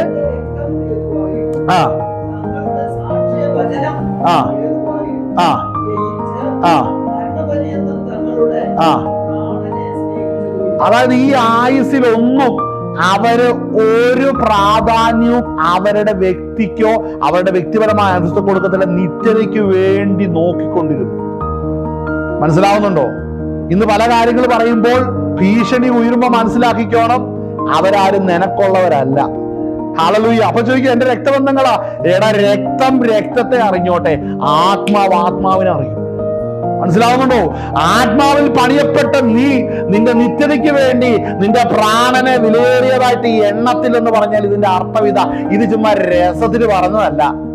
ചിലർക്ക് അങ്ങനെയാണ് മനസ്സിലാകുന്നത്. ഇത് രസത്തിന് പറയുന്നല്ല, ഇത് വില കൊടുക്കുന്നവർക്ക് മാത്രമേ അക്കരെ നാട്ടിൽ പോകാൻ കഴിയത്തുള്ളൂ. എന്താണ് അവിടെ വായിക്കുന്നത്? അവർ അവനെ കുഞ്ഞാന്റെ രക്തം ഹേതുവായും തങ്ങളുടെ സാക്ഷ്യത്തിന് ഹേതുവായും. അപ്പൊ മനസ്സിലായി, സാക്ഷ്യത്തിന് എന്നാ? അത് സ്വന്തം കുടുംബത്തിലുണ്ടാ. അവൻ പറഞ്ഞ സാക്ഷ്യവചന ഹേതുവായി അവൻ അറക്കപ്പെട്ടവരാ. അവൻ സാക്ഷ്യവചന ഹേതുവായി അവൻ ഉപദ്രവിക്കപ്പെട്ടു. സാക്ഷ്യവചന ഹേതുവായി ഒറ്റപ്പെട്ടു, ഒന്നും കൊടുക്കാതെ. അപ്പൊ സാക്ഷ്യവചനം നിത്യതയ്ക്ക് വേണ്ടി അത് സൂക്ഷിക്കും. അപ്പോൾ ഒരു കാര്യം പറയുന്നത് മനസ്സിലാക്കണോ? ഈ ഭൂമിയിലെ ചിലതൊക്കെ കിട്ടാതെയും നടക്കാതെയും നടക്കുന്നതിന്റെ പിന്നിലുണ്ടല്ലോ ദൈവത്തിന് വലിയൊരു പദ്ധതിയുണ്ട്. ഇവിടെ എല്ലാം വെട്ടിപ്പിടിക്കുന്നവൻ അക്കരനാട് കാണുമെന്നുള്ള കാര്യത്തിൽ ഒരു സംശയവും വേണ്ട, കാണത്തില്ല. എന്നാൽ ഇവിടെ പലതും നഷ്ടമാകുന്നത് ദൈവരാജ്യത്തിന്റെ അഭിവൃദ്ധിക്ക് കാരണമായി തീരും. ആ വചനം ഒന്നും കൂടെ വായിച്ചേ.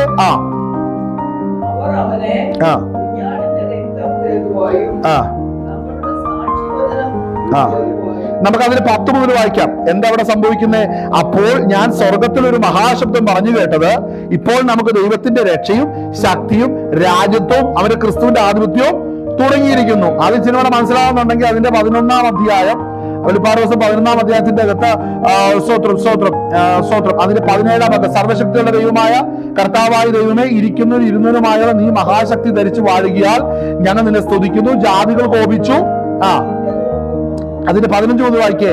7-ാമത്തെ ദൂതൻ ഊതിയപ്പോൾ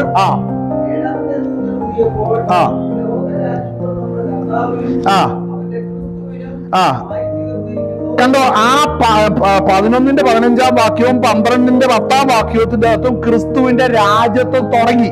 അതിന് ഇച്ചിരി മനസ്സിലാകുന്നത് സ്തോത്രം അതിന്റെ 10-ാം അധ്യായം അതിന്റെ 6-ാം വാക്യം ഒന്ന് വായിക്കാം. വെളിപ്പാട് പുസ്തകം 10-ന്റെ 6 വായിക്കുമ്പോൾ ഇതേ സെയിം കർത്താവ് ജയം നേടി സ്വർഗത്തിൽ അവന്റെ രാജ്യത്വം ആരംഭിക്കുകയാണ്. തന്റെ സഭയുമായിട്ട് രാജ്യത്വം ആരംഭിക്കുന്ന രംഗമാണ് അവിടെ കാണുന്നത്. അതിനെക്കുറിച്ച് അതിന്റെ 6-ാം വാക്യം, ഇനി കാലം ഉണ്ടാകുകയില്ല, 7-ാമത്തെ ദൂതൻ കാഹളം ഓതുവാനിരിക്കുന്ന നാദത്തിന്റെ കാലത്ത് ദൈവത്തിന്റെ മർമ്മം അവൻ തന്നെ ദാസന്മാരായ പ്രവാചകന്മാർക്ക് അറിയിച്ചു കൊടുത്തതുപോലെ നിവൃത്തിയാകുമെന്നും ആകാശവും അതിലുള്ളതും ഭൂമിയിൽ അതിലുള്ളതും സമുദ്രം അതിലുള്ളതും സൃഷ്ടിച്ചതിന് എന്നേക്കും ജീവിച്ചിരിക്കുന്നതിനെ ചൊല്ലി സത്യം ചെയ്തു. 7-ാമത്തെ ദൂതൻ ഊതുന്ന കാലത്ത് എന്താ സംഭവിക്കുന്നത് നമ്മൾ വായിച്ചത്.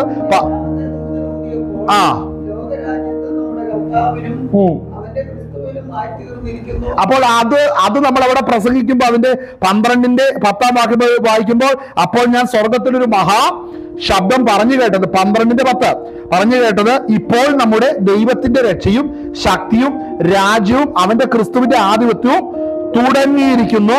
നമ്മുടെ സഹോദരന്മാരെ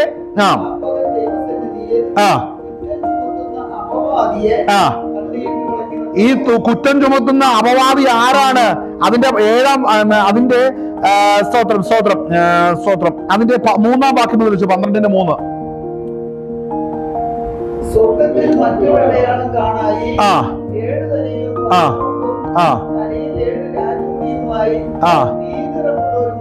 മഹാസർപ്പം ഇത് സ്വർഗത്തിലിരിക്കുക. അപ്പോൾ ഈ മഹാസർപ്പം മനസ്സിലാക്കണം, ഇത് സാത്താന. ഈ സാത്താൻ എന്ത് ചെയ്തു? ഇത് ദൈവസന്നിധിയിൽ ചെന്ന് തന്റെ ഭക്തന്മാർക്ക് നേരെ അപവാദം പറയുകയാണ്.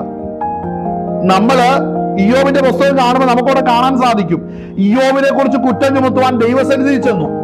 അപ്പോൾ ഇതേ ഭൂമിയിൽ നടക്കുന്ന ഏതൊരു കാര്യങ്ങളെ കുറിച്ചും ദൈവസന്നിധിയിൽ തെറ്റായ അഭിപ്രായം പറഞ്ഞ് ദൈവപദ്ധതിക്കെതിരെ സംസാരിക്കുന്നവനാണ് ആര്? സാത്താൻ എന്ന് പറയുന്നത്. അവൻ എന്താ ചെയ്യുന്നത്? അവൻ സ്വർഗത്തിൽ ഇരുന്നു കൊണ്ട് ദൈവമക്കൾക്ക് നേരെ സംസാരിക്കുകയാണ്. ആ വാക്ക് നമ്മൾ വായിക്കുമ്പോൾ അവിടെ വായിക്കുന്ന തീമറോട് മഹാസർപ്പം അതിന്റെ കാൽ ആകാശത്തിലെ നക്ഷത്രങ്ങൾ 3 വന്ന് വലിച്ചെടുത്ത് ഭൂമിയിലേക്ക് എറിഞ്ഞു കളഞ്ഞു. എപ്പോഴത് സംഭവിച്ചേ? അതിന്റെ 12-ന്റെ 1 മുതൽ വായിച്ചേ. വെളിപ്പാട് ദിവസം തുറന്നല്ലോ വായിച്ച.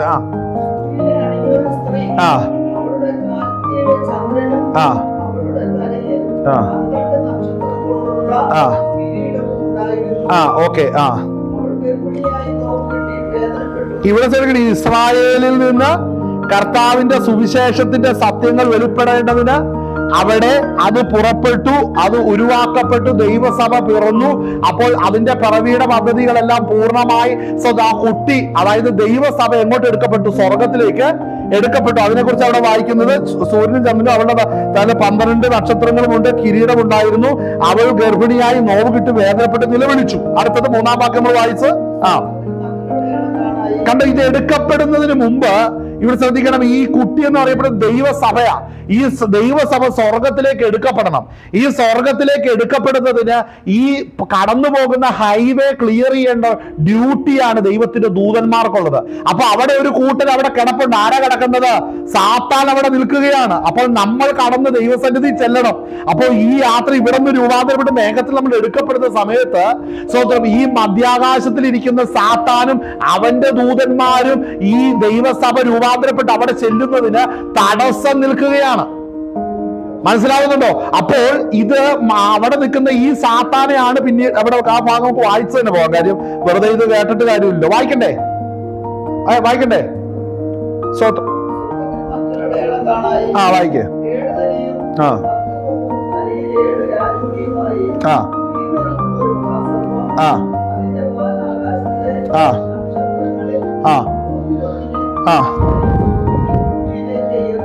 എറിഞ്ഞു കളഞ്ഞു.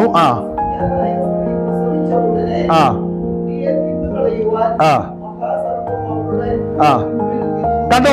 കുട്ടിയെ, അതായത് ദൈവസഭയെ തിന്നുകളയുവാൻ. അപ്പൊ ശ്രദ്ധിക്കണം, ദൈവ മക്കളെ തടുക്കുന്നവൻ എവിടെ നിൽക്കുകയാണ്? സ്വർഗത്തിൽ നിൽക്കുകയാണ്. അവനെ അപ്പൊ കുട്ടിയെ തിന്നുകളയേണ്ടതിന് നിൽക്കുകയാണ്. അപ്പോൾ അവനെ അവിടെ നിൽക്കുന്ന സമയത്ത് ദൈവമക്കളാകുന്ന നാം ദൈവരാജ്യം പ്രാപിക്കണം. അപ്പോൾ ശ്രദ്ധിക്കണേ, ഈ ഭാഗത്തെ കുറിച്ചാണ് അതിന്റെ 6-ാം വാക്യം വായിക്കുന്നത്. എന്താണ്? അതിന്റെ 10-ന്റെ 6 നമ്മൾ വായിച്ചു. ഇനി കാലം ഉണ്ടാകിയില്ല, 7-ാമത്തെ ദൂതൻ കാഹളം ഊതുവാനിരിക്കുന്ന നാദത്തിന്റെ കാലത്ത് ദൈവത്തിന്റെ മർമ്മം അവൻ തന്റെ ദാസന്മാരായ പ്രവാചകന്മാർക്ക് അറിയിച്ചു കൊടുത്തതുപോലെ നിവൃത്തിയാകും. ഞാൻ ചോദിക്കട്ടെ, തന്റെ പ്രവാചകന്മാർക്ക് ഇതുവരെ അറിയിച്ചു കൊടുത്തിട്ടുള്ളത് എന്താണ്? യേശു ക്രിസ്തുവിന്റെ മടങ്ങി വരവല്ലേ? കർത്താവിന്റെ മടങ്ങി വരവിൽ സഭ എടുക്കപ്പെടുന്നതിനെ കുറിച്ചല്ലേ പറഞ്ഞു കൊടുത്തത് ഇതുവരെയും. അപ്പൊ സഭ ഒരുക്കി വെക്കുന്നത് കാലം സമ്പൂർണമാകുമ്പോൾ, ദൈവസഭ ഒരുക്കപ്പെട്ട് കഴിയുമ്പോൾ കാഹളം ഒരുക്കും, മരിച്ചവർ ഒരുക്കും, ജീവനോട് ശേഷം ആ രൂപാന്തരപ്പെട്ട് അവരോട് കൂടെ ഒരുമിച്ച് ആകാശം വേഗത്തിൽ നമ്മൾ എടുക്കപ്പെടും. കർത്താവിനോട് അങ്ങനെ ആയിരിക്കും. അപ്പോൾ ഈ പറഞ്ഞ കാര്യത്തിനാണ് അന്ന് പ്രവാചകന്മാർക്ക് വെളിപ്പെട്ടത്. അത് നിവർത്തിക്കപ്പെടുന്നത് 7-ാം കാഹളം ഊതുന്ന നാദത്തിന്റെ കാലത്താണ് സംഭവിക്കുന്നത്. അപ്പോ ഇതിനു മുമ്പ് നടക്കേണ്ട കാര്യം എന്താണ്? നമ്മൾ ഈ പ്രകാരം നമ്മൾ ഒരുക്കപ്പെട്ടു പോവുക. ഇതൊക്കെ ഞാൻ പറയാൻ കാരണം എന്നാണെന്നറിയാമോ? പറയുന്നതിന് കാരണം പറഞ്ഞു, ഞാൻ ആദ്യം പറഞ്ഞല്ലോ, സാക്ഷ്യം ഒന്ന്. രണ്ടാമത്തെ കാര്യം, ശിഷ്യന്മാർക്ക് മാത്രമേ സ്വർഗത്തിൽ പ്രവേശനമുള്ളൂ. ഈ സ്വന്തം ജീവനെ പകയ്ക്കാതിരിക്കുന്നവരെ കൊണ്ടുപോകാന്ന് പറഞ്ഞ് എളുപ്പമുള്ള കാര്യമില്ല. കാര്യം അവർ ഈ സാത്താൻ നോക്കിയിരിപ്പുണ്ട്. ഭാര്യയെ പേടിച്ചവന് ഒരിക്കലും ദൈവരാജ്യത്തിൽ പോകാൻ പറ്റില്ല. ഭർത്താവിനെ പേടിച്ചവന് ഒരിക്കലും സ്വർഗരാജ്യത്തിൽ പോകാൻ പറ്റത്തില്ല. സ്വന്തം മക്കളെ പേടിച്ചവന് ഒരിക്കലും ദൈവരാജ്യത്തിൽ പോകാൻ പറ്റത്തില്ല. അപ്പനെയും അമ്മയെ പേടിച്ചവന് ഒരിക്കലും സ്വർഗരാജ്യത്തിൽ പോകാൻ പറ്റത്തില്ല. അപ്പൊ അപവാദി അവിടെ നിൽക്കുകയാണ്. ഇവരെ ജയിച്ചവരെ കൊണ്ടുപോകാനാണ് അവിടുന്ന് കർത്താവ് ഇറങ്ങി വരുന്നത്. മനസ്സിലാക്കണം, ഇതിനെ ജയിക്കണം നമ്മൾ ഉദ്ദേശിക്കുന്നത്. അപ്പൊ അപവാദിയാകുന്ന പിശാച് അവിടെ അപവാദം പറയുകയാണ്. നിന്റെ വചനം ഇങ്ങനെ കിടക്ക്, നീ ആ വീട്ടുകാരിൽ ഇന്ന വ്യക്തി സ്നാനപ്പെട്ടവനാ, അവൻ സഭായോഗത്തിൽ പോകുന്നവനാ, പക്ഷെ അവൻ ഈ പറഞ്ഞ കാര്യങ്ങൾ അവന് വീട്ടിൽ പറയാറില്ല, അതുകൊണ്ട് അവനെ എനിക്ക് വേണമെന്ന് സാത്താൻ പറയുന്ന അവസ്ഥ മനസ്സിലാക്കണം. അവകാശം പറയുകയാണ്. അവകാശം പറഞ്ഞാൽ പോകത്തില്ല. സാത്താന് നിങ്ങളുടെ മേൽ എന്തെങ്കിലും അവകാശം ഉണ്ടെങ്കിൽ കർത്താവിന്റെ ദൈവരാജ്യത്തിന്റെ പടിവാതിൽ കാണത്തില്ല. നിങ്ങൾ ഏതെങ്കിലും കാര്യത്തിൽ, നിങ്ങളുടെ സ്വഭാവത്തിലോ വാക്കിലോ ഏതെങ്കിലും കാര്യത്തിൽ സാത്താന് നിങ്ങളുടെ ജീവിതത്തിൽ അവകാശം ഉണ്ടെങ്കിൽ, നിങ്ങളുടെ സ്വഭാവം പാപമാണെങ്കിൽ സാത്താൻ അവകാശമുണ്ട്. നിങ്ങളുടെ കുടുംബത്തിലെ ഇടപാടുകളിൽ പാപം ഉണ്ടെങ്കിൽ, അനീതി ഉണ്ടെങ്കിൽ സാത്താൻ അവകാശമുണ്ട്. പോവോ? പിന്നെ ഇവിടെ എങ്ങനെയാണ് ഇത് ഇറങ്ങി വരുന്നത്?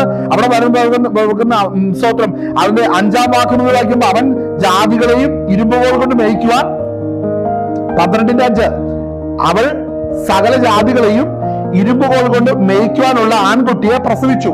ആര്? ഇസ്രായേല് അല്ലെ? കൂട്ടി ദൈവത്തിന്റെ അടുക്കലേക്ക്, അവന്റെ സിംഹാസനത്തിലേക്ക് പെട്ടെന്ന് എടുക്കപ്പെട്ടു. അല്ലേ? നിങ്ങൾ ഞൊടിയുടെ നേരം കൊണ്ടാണ് എന്ത് സംഭവിക്കുന്നത്? എടുക്കപ്പെടുന്നത്. കണ്ണിവയ്ക്കുന്നതിനിടയിൽ എടുക്കപ്പെടുകയാണ്. മനസ്സിലാ, ആ പദത്തിന്റെ അർത്ഥം മനസ്സിലാക്കണം. അവിടെ വായിക്കുന്നത് പെട്ടെന്ന് എടുക്കപ്പെട്ടു. അടുത്ത ശ്രദ്ധിക്കണം, എടുക്കപ്പെട്ടു. സ്ത്രീ മരുഭൂമിയിലേക്ക് ഓടിപ്പോയി. അടുത്തത്, അവിടെ അവളെ 1260 ദിവസം പോറ്റേണ്ടതിന് ദൈവം ഒരുക്കിയൊരു സ്ഥലമുണ്ട്. ഈ 5-ാം വാക്യത്തിന്റെയും 6-ാം വാക്യത്തിന്റെയും ഇടയ്ക്കാണ് 7 തൊട്ട് 9 വരെയുള്ള വാക്യം വായിക്കട്ടെ. വായിച്ചേ, ഞാൻ വായിക്കാം. അവിടെ 5-ാം വാക്യം വായിക്കാം. അത് കഴിയുമ്പോൾ 7, 8, 9 വായിക്കണം. മനസ്സിലാവുന്നുണ്ടോ? അവിടെ വായിക്കുന്ന, അവൾ സകല ജാതികളെയും ഇരുമ്പുകോൽ കൊണ്ട് മേയ്ക്കുവാനുള്ള ഒരു ആൺകുട്ടിയെ പ്രസവിച്ചു. കുട്ടി ദൈവത്തിന്റെ അടുക്കലേക്ക്, അവന്റെ സിംഹാസനത്തിലേക്ക് പെട്ടെന്ന് എടുക്കപ്പെട്ടു. 7, പിന്നെ സ്വർഗത്തിൽ യുദ്ധമുണ്ടായി. ഇവിടെ ശ്രദ്ധിക്കുന്നത്, സ്വർഗത്തിൽ യുദ്ധം ഉണ്ടാകുന്ന രംഗമാണ് കാണുന്നത്. കാരണം നിങ്ങളൊരു കാര്യം ശ്രദ്ധിക്കണം, മോശയുടെ ശരീരത്തെ കുറിച്ച് അവിടെ അവകാശം ആര് പറഞ്ഞു? സാത്താൻ പറഞ്ഞു, ഈ ശരീരം എനിക്ക് വേണമെന്ന് പറഞ്ഞു. അപ്പോൾ അവിടെയാണ് മനസ്സിലാക്കണം, മീഖായിൽ പറയുന്നതാണ്, യഹോവ നിന്റെ ഫലസിക്കട്ടെ എന്ന് പറഞ്ഞോളൂ. പക്ഷെ മനസ്സിലാക്കണം, മനുഷ്യർക്കും നമ്മുടെ ഇടയിൽ മാത്രമല്ല, ദൂതന്മാരുടെ ഇടയിൽ ഇത്രയും നാൾ പെൻഡിങ് ആയിട്ടിരിക്കുന്ന ഒരു യുദ്ധമുണ്ട്. വീണുപോയ ദൂതന്മാരുടെ ഇടയിലും വാഴ്ച കാത്തുകൊള്ളുന്ന ദൂതന്മാരുടെ ഇടയിൽ ഒരു വലിയ യുദ്ധമുണ്ട്. ആ യുദ്ധം എപ്പോഴാ സ്റ്റാർട്ട് ചെയ്യുന്നതെന്നറിയാം? നമ്മൾ ഇവിടുന്ന് കയറി ചെല്ലുമ്പോഴാ അത് സ്റ്റാർട്ടിങ് ആവുള്ളൂ. അപ്പോൾ ഞാൻ ചോദിക്കട്ടെ, 5-ാം വാക്യം കഴിഞ്ഞിട്ട് 7-ാം വാക്യം ഒന്ന് വായിച്ചേ. അല്ല, 5 12:5, അവൾ സകല ജാതികളെയും ഇരുമ്പുകോൽ കൊണ്ട്. ശരിക്കും ഇത് എങ്ങനെയാ വായിക്കേണ്ടതെന്ന് അറിയാമോ? ഇത് വായിക്കേണ്ടത് എങ്ങനെയാന്ന് ചോദിച്ചു കഴിഞ്ഞിട്ടുണ്ടെങ്കിൽ, 1-ാം വാക്യം വായിക്കണം. അവിടെ 1-ാം വാക്യം വായിച്ചു കഴിഞ്ഞിട്ട് പിന്നെ അടുത്തത് 3-ാം വാക്യം വായിക്കണം. ആ 3-ാം വാക്യം വായിച്ചു കഴിഞ്ഞിട്ട് അതിന്റെ 5-ാം വാക്യം വായിക്കണം. 5-ാം വാക്യം വായിച്ചു കഴിയുമ്പോഴത്തേനും അടുത്ത വാക്യം വായിക്കേണ്ടത് എന്നാണെന്നറിയാമോ? അതിന്റെ 4-ാം വാക്യം വായിക്കണം. 5 കഴിയുമ്പോൾ 4 വായിക്കണം. 4 വാക്യം വായിച്ചു കഴിഞ്ഞിട്ട് പിന്നീട് 7 വാക്യം വായിക്കണം. ഇത് വിഷയങ്ങള് ഒരു സംഭവത്തിന്റെ വിഷയത്തിന്റെ അതിന്റെ ക്ലാരിറ്റി വരണമെന്നുണ്ടെങ്കിൽ നമുക്ക് അതിന്റെ ആ സംഭവങ്ങൾ അതിന്റെ ഓർഡർ അനുസരിച്ച് വലിച്ചാലേ നമുക്ക് പറ്റത്തുള്ളൂ. നമുക്കൊന്ന് വായിച്ചു നോക്കിയാലോ? അതിനുള്ള സമയമുണ്ടോ എന്ന് എനിക്കറിയത്തില്ല, എങ്കിലും ഞാനത് പറയുകയാണ്. നമുക്ക് 1-ാം വാക്യം വായിക്കാം. സ്വർഗത്തിൽ വായിച്ചോ, ഇപ്പൊ എഴുതണ്ട, ഞാൻ പിന്നെ പറഞ്ഞുതരാം. വായിച്ചോ.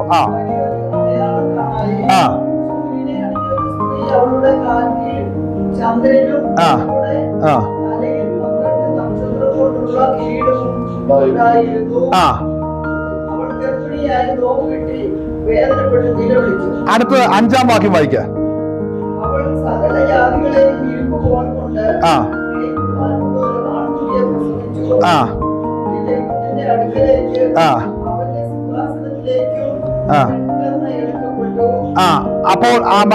അപ്പോൾ എടുക്കപ്പെട്ടു. 3-ാം വാക്യം വായിച്ചേ.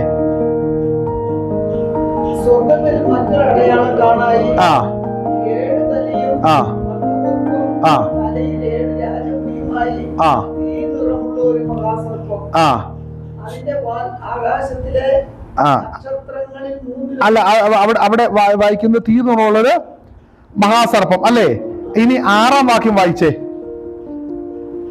സ്ത്രീ മരുഭൂമിയിലേക്ക് ഓടിപ്പോയി.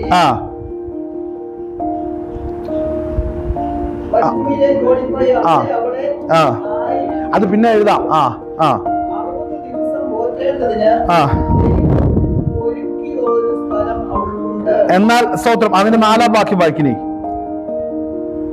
അതിന്റെ വാൽ ആകാശത്തിലെ നക്ഷത്രങ്ങൾ, അതായത് സാത്താൻ അല്ലെ, അവിടെ ഇരിക്കുന്ന സാത്താന്, ഡ്രാഗൺ അവിടെ നിന്നോട്ട് എന്ത് ചെയ്തതാണ്? അതിന്റെ വാൽ ആകാശത്തിലെ നക്ഷത്രങ്ങൾ സ്തോത്രം സ്തോത്രം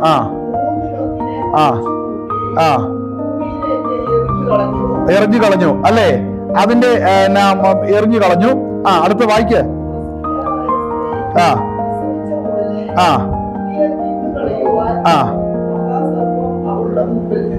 7-ാം വാക്യം കണ്ടോ? ഈ സംഭവം കഴിഞ്ഞ് മനസ്സിലാക്കണം, അവിടെ എടുക്കപ്പെടുന്ന സംഭവം. അപ്പൊ ഈ 4-ാം വാക്യം നമ്മൾ വായിക്കുമ്പോൾ അതിന്റെ വാൽ ആകാശത്തിലെ നക്ഷത്രങ്ങൾ 3-1 വലിച്ചെടുത്ത് ഭൂമിയിലേക്ക് എറിഞ്ഞു കളഞ്ഞു. പ്രസവിക്കാറായ സ്ത്രീ പ്രസവിച്ച ഉടനെ കുട്ടിയെ തിന്നു കളയുവാൻ മഹാസർപ്പം അവളുടെ മുമ്പിൽ നിന്നു. അതിനുശേഷം ആ സ്വർഗത്തിൽ നിന്നുകൊണ്ട് അടുത്ത് അവിടെ നടന്ന സംഭവം കാണണമെന്നുണ്ടെങ്കിൽ 7-ാം വാക്യത്തിൽ ചെല്ലാം. പിന്നെ സ്വർഗത്തിൽ യുദ്ധം ഉണ്ടായി. അപ്പോ അവിടെ കടന്നു വരുന്ന സഭയെ തടുക്കുവാൻ നിൽക്കുന്ന ആ നിപ്പിനെയാണ് അവിടെ ദൂതൻ ഇറങ്ങി വരുന്നത്. അവിടെ വായിച്ച 7-ാം വാക്യം.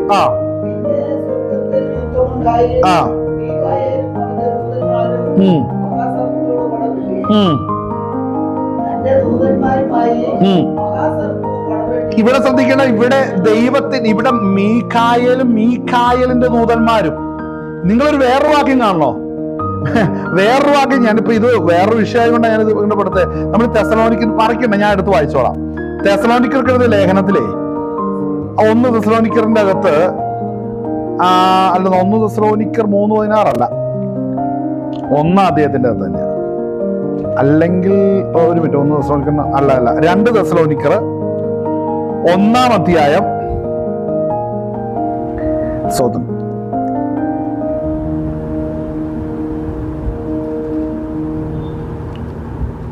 അതിന്റെ 5 മുതൽ വായിക്കാം, അല്ലെ 4 മുതൽ. അതുകൊണ്ട് ഞങ്ങൾ സഹിക്കുന്ന സകല ഉപദ്രവങ്ങളും കഷ്ടങ്ങളിലുമുള്ള നിങ്ങളുടെ സഹിഷ്ണുതയും വിശ്വാസവും നിമിത്തം ഞങ്ങൾ ദൈവത്തിന്റെ സഭകളിൽ നിങ്ങളെ ചൊല്ലി പ്രശംസിക്കുന്നു.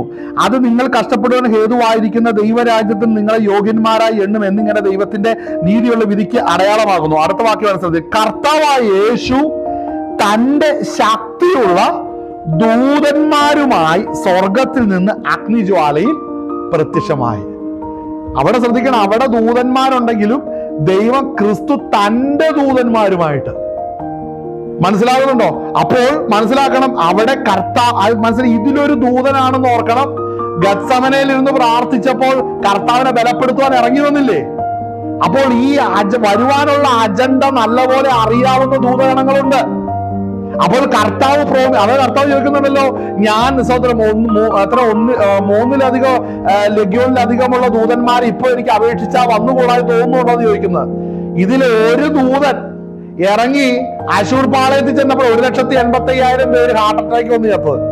ഒന്നും ചെയ്തിട്ട് നടന്നുപോയേ ഉള്ളൂ. ഒരാൾ വന്നപ്പോൾ. അപ്പൊ എത്ര ലഗ്യോനിലധികം ദൂതന്മാരെയാണ് അവിടെ ചോദിക്കുന്നത് ശ്രദ്ധിക്കണം. അപ്പോൾ ക്രിസ്തുവിന് തന്റെ പേഴ്സണൽ ആർമി ഉണ്ടെന്ന് അവിടെ മനസ്സിലാവുന്നുണ്ടോ? മനസ്സിലാക്കണം. അതാണ്, അതിനെ കുറിച്ചാണ് ഇവിടെ പറയുന്നത്. ക്രിസ്തുവിന് തന്റെ ആർമിയിൽപ്പെട്ട വ്യക്തിയാണ് ആര്? മീഖായേൽ എന്ന് പറയുന്നത്. മീഖായേൽ തന്റെ സെലക്ടഡ് ആയിട്ടുള്ള ദൂതന്മാരുമായിട്ടാ ഈ വിഷയത്തിൽ ഫൈറ്റ് ചെയ്യാൻ ഇറങ്ങുന്നത്. ഈ സ്വർഗത്തിലെ യുദ്ധം എന്നൊക്കെ പറഞ്ഞ എന്നാ മനസ്സിലാക്കിയത്? ഹല്ലേലൂയ. അവിടെ ശ്രദ്ധിക്കണം, സെലക്ട് ചെയ്ത ദൂതന്മാരുമായിട്ടാണ്. അവിടെ പറയുന്നത് സ്വർഗത്തിൽ യുദ്ധമുണ്ടായി, മീഖായേലും അവന്റെ ദൂതന്മാരും മഹാസർപ്പത്തോട് പടവെട്ടി. തന്റെ ദൂതന്മാരുമായി മഹാസർപ്പവും പടവെട്ടി. അതായത് സാത്താൻ ഒത്തിരി ദൂതന്മാരുണ്ടെങ്കിലും സ്പെഷ്യൽ അസൈൻമെന്റിന് ഒരുക്കപ്പെട്ടിരിക്കുന്ന, സ്പെഷ്യൽ കാറ്റഗറിയിൽ പെട്ടിരിക്കുന്ന ദൂതന്മാർ ആർക്കുണ്ട്? സാത്താനും ഉണ്ടെന്ന്, മഹാസർപ്പത്തിനും ഉണ്ടെന്ന്. മനസ്സിലാകുന്നുണ്ടോ? അപ്പോൾ ഞാൻ പറയട്ടെ, അവിടെ വായിക്കുന്ന 4-ാം വാക്യം വായിച്ചിട്ട് 7-ാം വാക്യം ഒന്ന് വായിച്ച വേഗം നിർത്ത, സമയം പോയി, ഒത്തിരി പോയി. വായിച്ചോ? നമ്മൾ വായിച്ച 12-ന്റെ റെവലേഷൻ 12:4. അതിന്റെ വാൽ ആകാശത്തിലെ നക്ഷത്രങ്ങളിൽ 3-1 വലിച്ചു കൂട്ടി ഭൂമിയിലേക്ക് എറിഞ്ഞു കളഞ്ഞു. പ്രസവിക്കാറായ സ്ത്രീ പ്രസവിച്ച ഉടനെ കുട്ടിയെ തിന്നു കളയുവാൻ മഹാസർപ്പം അവളുടെ മുമ്പിൽ നിന്നു. അങ്ങനെ വാ തുറന്ന് നിന്നപ്പോൾ 7-ാം വാക്യമാണ് അവിടെ സംഭവിക്കുന്നത്. പിന്നെ സ്വർഗത്തിൽ യുദ്ധമുണ്ടായി. അപ്പോൾ അവരെ വിഴുങ്ങുവാൻ, അപ്പോ കർത്താവ് താൻ ഗംഭീരനാദത്തോടും പ്രവാഹത്തിന്റെ ശബ്ദത്തോടും ദൈവത്തിന്റെ കാഹളത്തോടും കൂടെ സ്വർഗത്തിൽ നിന്ന് ഇറങ്ങി വരികയാന്ന് ഓർക്കണം. അപ്പൊ ഈ കാഹള ധ്വനിയിൽ സംഭവിക്കുന്ന എന്താണ്? നാം രൂപാന്തരപ്പെട്ട് എടുക്കപ്പെടുമ്പോൾ നമ്മൾ ചെല്ലുമ്പോൾ കാണുന്ന കാഴ്ച എന്നാണെന്നറിയാവോ? വഴി ഒരുക്കപ്പെട്ടിരിക്കുമ്പോൾ തന്നെ നമ്മൾ അങ്ങോട്ട് ചെല്ലുമ്പോൾ സാത്താനും അവന്റെ ദൂതന്മാരും കൂടെ ഭൂമിയിലേക്ക് വീഴുകയാണ്. നമ്മൾ കയറി ചെല്ലുക ഹൈവേ. ഈ ഹൈവേ ഒരുക്കുന്ന ആരാണ്? മനസ്സിലാക്കണം. യൂദയുടെ ലേഖനത്തിൽ 3-1 ദൂതഗണങ്ങൾ വാഴ്ച കാത്തുകൊള്ളാതെ വിട്ടുപോയ ദിവസം മുതല്, ദിവസമില്ല എങ്കിലും ഞാൻ പറയാൻ വേണ്ടി, ആ ദിവസം മുതല് ഈ മഹാസർപ്പത്തെ വെട്ടുന്ന ദിവസം വരെയും യഹോവ നിന്നെ ഭത്സിക്കട്ടെ, ദൈവം നിന്നെ ഭത്സിക്കട്ടെ എന്ന് പറഞ്ഞു നിന്നിരുന്ന ഈ മീഖായേല് എപ്പോഴാ ആ ഡേറ്റ് വരെ നോക്കി നിൽക്കുക എന്ന് ഓർക്കണം. പിടികിട്ടിയോ? അപ്പോൾ ഈ ഡേറ്റ് വരെയും സ്വതന്ത്രം കർത്താവ് അവിടെ പല കാര്യങ്ങൾ ഇസ്രായേലിന് വേണ്ടി പല കാര്യങ്ങളും ചെയ്തു. അപ്പോൾ മനസ്സിലാക്കണം, പ്രത്യക്ഷമായൊരു യുദ്ധം ഒരിടത്തും കണ്ടില്ലെന്ന് മനസ്സിലാക്കണം. എന്നാൽ ആ ഡേറ്റ് വാഴ്ച കാത്തുകൊള്ളാതെ ഇറങ്ങിപ്പോയ സമയം മുതൽ ഈ സമയം വരെയും പെൻഡിങ്. ഇതിനിടയിലാണ് കൃപായവും കടന്നത്. മനസ്സിലാവും? ഇതിനിടയിലാണ് കൃപായവും കടന്നത്, ദൈവത്താൽ തെരഞ്ഞെടുക്കപ്പെട്ടത്. അപ്പൊ അവിടെ ചെല്ലുമ്പോൾ അവിടെ സംഭവിക്കുന്നതിന് 7-ാം വാക്യം വായിക്കുന്നത് എന്താണ്? പിന്നെ സ്വർഗത്തിൽ യുദ്ധമുണ്ടായി, മീഖായേലും അവന്റെ ദൂതന്മാരും മഹാസർപ്പത്തോട് പടവെട്ടി.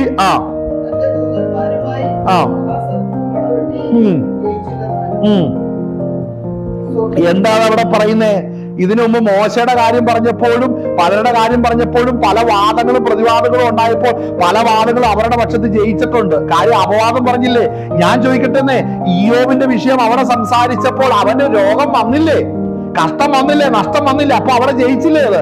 പക്ഷെ അത് ദൈവത്തിന്റെ പരിശോധനയുടെ പദ്ധതിയിലായിരുന്നു. ദൈവത്തിന്റെ കൃപയിൽ കാര്യങ്ങളെ ഏറ്റെടുത്തു. എപ്പോൾ വരെയാണ്?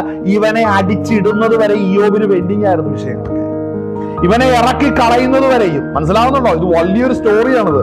അപ്പോൾ അടുത്ത് വായിക്കുന്ന എന്താണ്? ദൂതന്മാരുമായി മഹാസർപ്പം പടവെട്ടി ജയിച്ചില്ലതാണ്. സ്വർഗത്തിൽ അവരുടെ സ്ഥലം പിന്നെ കണ്ടതുമില്ല. അടുത്തത് എന്താണ്? ഭൂതലത്തെ മുഴുവനും തെറ്റിച്ചു കളയുന്ന പിശാചും സാത്താൻ എന്ന മഹാസർപ്പമായ പഴയ പാമ്പിനെ ഭൂമിയിലേക്ക് തള്ളിക്കളഞ്ഞു.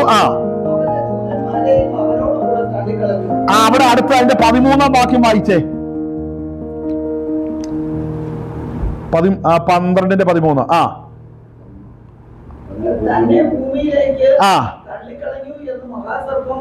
കണ്ടിട്ട്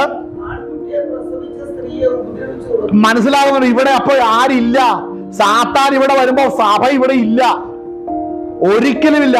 ഇതുകൊണ്ടാണ് വഴിയിൽ നിന്ന് തടുക്കുന്നവൻ നീങ്ങുക മാത്രം. മനസ്സിലാവുന്നുണ്ടോ? അവൻ വഴിയിൽ നിന്ന് തടുക്കുന്ന ആരാന്ന് ചോദിച്ചു കഴിഞ്ഞിട്ടുണ്ടെങ്കിൽ മറ്റൊന്നുമല്ല, അത് ദൈവത്തിന്റെ പദ്ധതിയാണ്. സഭ ഇവിടെ നിൽക്കുന്നിടത്തോളം വെളിപ്പെടത്തില്ല, ഒരിക്കലും വെളിപ്പെടുത്തില്ല. സാത്താൻ പൂർണ്ണ തോതിൽ അല്ലെങ്കിൽ എതിർ ക്രിസ്തുവിനോട് കൂടെ മഹാസർപ്പം ഇറങ്ങി വരണമെന്നുണ്ടെങ്കിൽ, എതിർ ക്രിസ്തു ഒരു വ്യക്തി എവിടെയോ ഭൂമിയിലുണ്ട്, ഒരു മനുഷ്യനാണ്. പക്ഷെ ആ മനുഷ്യന്റെ പുറകിൽ പൂർണ്ണമായ സാത്താന്യ ശക്തി വരണമെന്നുണ്ടെങ്കിൽ ഈ മഹാസർപ്പം ഭൂമി വന്നേ പറ്റത്തുള്ളൂ. അപ്പൊ ഇവിടെ വന്നാൽ അടുത്ത അവന്റെ ഫൈറ്റ് എന്താണെന്നറിയാവോ? അടുത്ത ഫൈറ്റ് സഭയോടല്ല, സഭയെ ഉരുവാക്കി ഇസ്രായേലിനോടാണ് യുദ്ധം. പിന്നെ ആ യുദ്ധത്തിന് വേണ്ടി ഇറങ്ങി വരുമ്പോഴത്തേനുമാണ് രണ്ട് സാക്ഷികൾ വരുന്നത്. അത് പിന്നെ പഠിക്കാം, സമയമില്ല നമുക്ക്. അതുകൊണ്ട് ഈ വിഷയങ്ങൾ നമുക്ക് ഇത് മനസ്സിലാക്കാം. ആ ഭാഗം ഒന്ന് വായിച്ചു തീർത്തോ. അതിന്റെ 13-ാം വാക്യം, തന്നെ ഭൂമിയിലേക്ക് തള്ളിക്കളഞ്ഞെന്ന് മഹാസർപ്പം കണ്ടിട്ട് ആൺകുട്ടിയെ പ്രസവിച്ച സ്ത്രീയെ ഉപദ്രവിച്ച് തുടങ്ങി. അടുത്തത് ആ ആ ആ രണ്ട് ചിറകിൽ ലഭിച്ചു. ആ ആ ആ ആ അപ്പൊ സർപ്പം എവിടെയാ?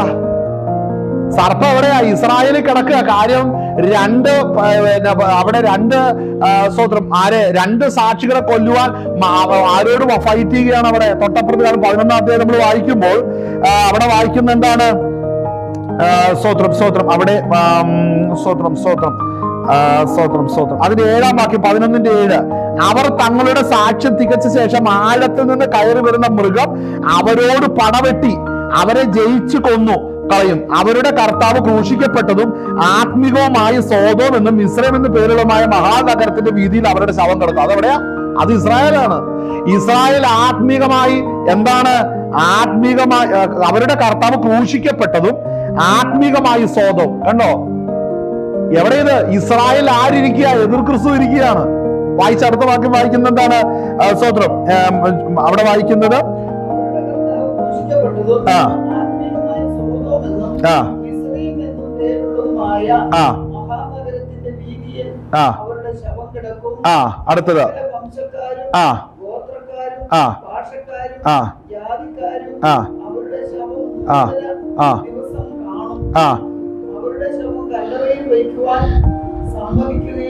ആ പ്രവാചകന്മാർ ഇരുവരും ഭൂമിയിൽ വസിക്കുന്നവരെ ദണ്ഡിപ്പിച്ചത് കൊണ്ട് ആ ആ അവർ നിമിത്തം സന്തോഷിച്ച് ആനന്ദിക്കുകയും അന്യോന്യം സമ്മാനം കൊടുക്കുകയും ചെയ്യും. ആ ഓക്കെ, കണ്ടോ? അപ്പോ ഇതാണ് ഇതിന്റെ അകത്തെ കാര്യം. അപ്പോ ഈ സാത്താൻ ഇവിടെ വന്ന് ഇതിന്റെ പൂർണ്ണ ശക്തി ലഭിക്കുന്നത് ഇവിടെയാണ്. മനസ്സിലാവുന്നുണ്ടോ?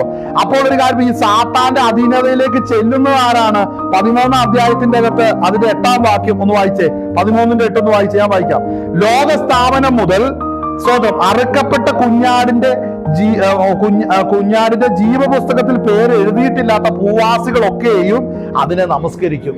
അപ്പൊ ആരെ വാഴാനാ ഇത് വരുന്നത്? മനസ്സിലാവുന്നുണ്ടോ? അപ്പോൾ ജീവപുസ്തകത്തിൽ പേരില്ലാത്തവരെല്ലാം ഇവന്റെ കീഴിൽ പോകേണ്ടി വരും. അവിടെ നമ്മുടെ കർത്താവിന്റെ ജീവപുസ്തകത്തിൽ നിന്ന് നമ്മുടെ പേര് മായ്ക്കാതെ വണ്ണം നമ്മൾ ജീവിക്കണം. അതുപോലെ സ്വതന്ത്രം നമ്മുടെ പേര് ജീവപുസ്തകത്തിലുണ്ടെന്ന് ഉറപ്പിക്കണം. അവന്റെ കൃപ നമ്മളിലേക്ക് ഇറങ്ങി വന്ന് നമ്മൾ ഉറപ്പിച്ചു വേണം നമ്മൾ സ്വതന്ത്രം നിലനിൽക്കുവാനായിട്ട്. അപ്പോൾ ഇത്രമേൽ നമ്മൾ വില കൊടുക്കുന്നവരെ ചേർക്കാനാണ് കർത്താവായ യേശു ക്രിസ്തു ഇവിടെ വരുവാൻ പോകുന്നത്. അതുകൊണ്ട് മനസ്സിലാക്കണം, അവിടെ വായിക്കുന്ന മരണപര്യന്തം തങ്ങളുടെ പ്രാണനെ സ്നേഹിച്ചതുമില്ല. അപ്പോൾ അങ്ങനെ ജീവിക്കുന്നവരെ ചേർക്കുവാൻ കർത്താവായ യേശു ക്രിസ്തു വേഗം വരികയാണ്. ഇന്ന് പകൽ നേരം കേട്ട വചനങ്ങളെ നമ്മളെ ദൈവം ബലപ്പെടുത്തുമാറാകട്ടെ. നമ്മുടെ കണ്ണുകൾ അടയ്ക്കാൻ നമുക്ക് പ്രാർത്ഥിക്കാം. ദൈവസന്നിധിയിൽ സ്തോത്രത്തോടെ പ്രാർത്ഥനയോടെ നമുക്ക് ഇന്ന് പകൽ നേരം നമുക്ക് അടുത്ത് വരാം. ഹല്ലേലൂയ.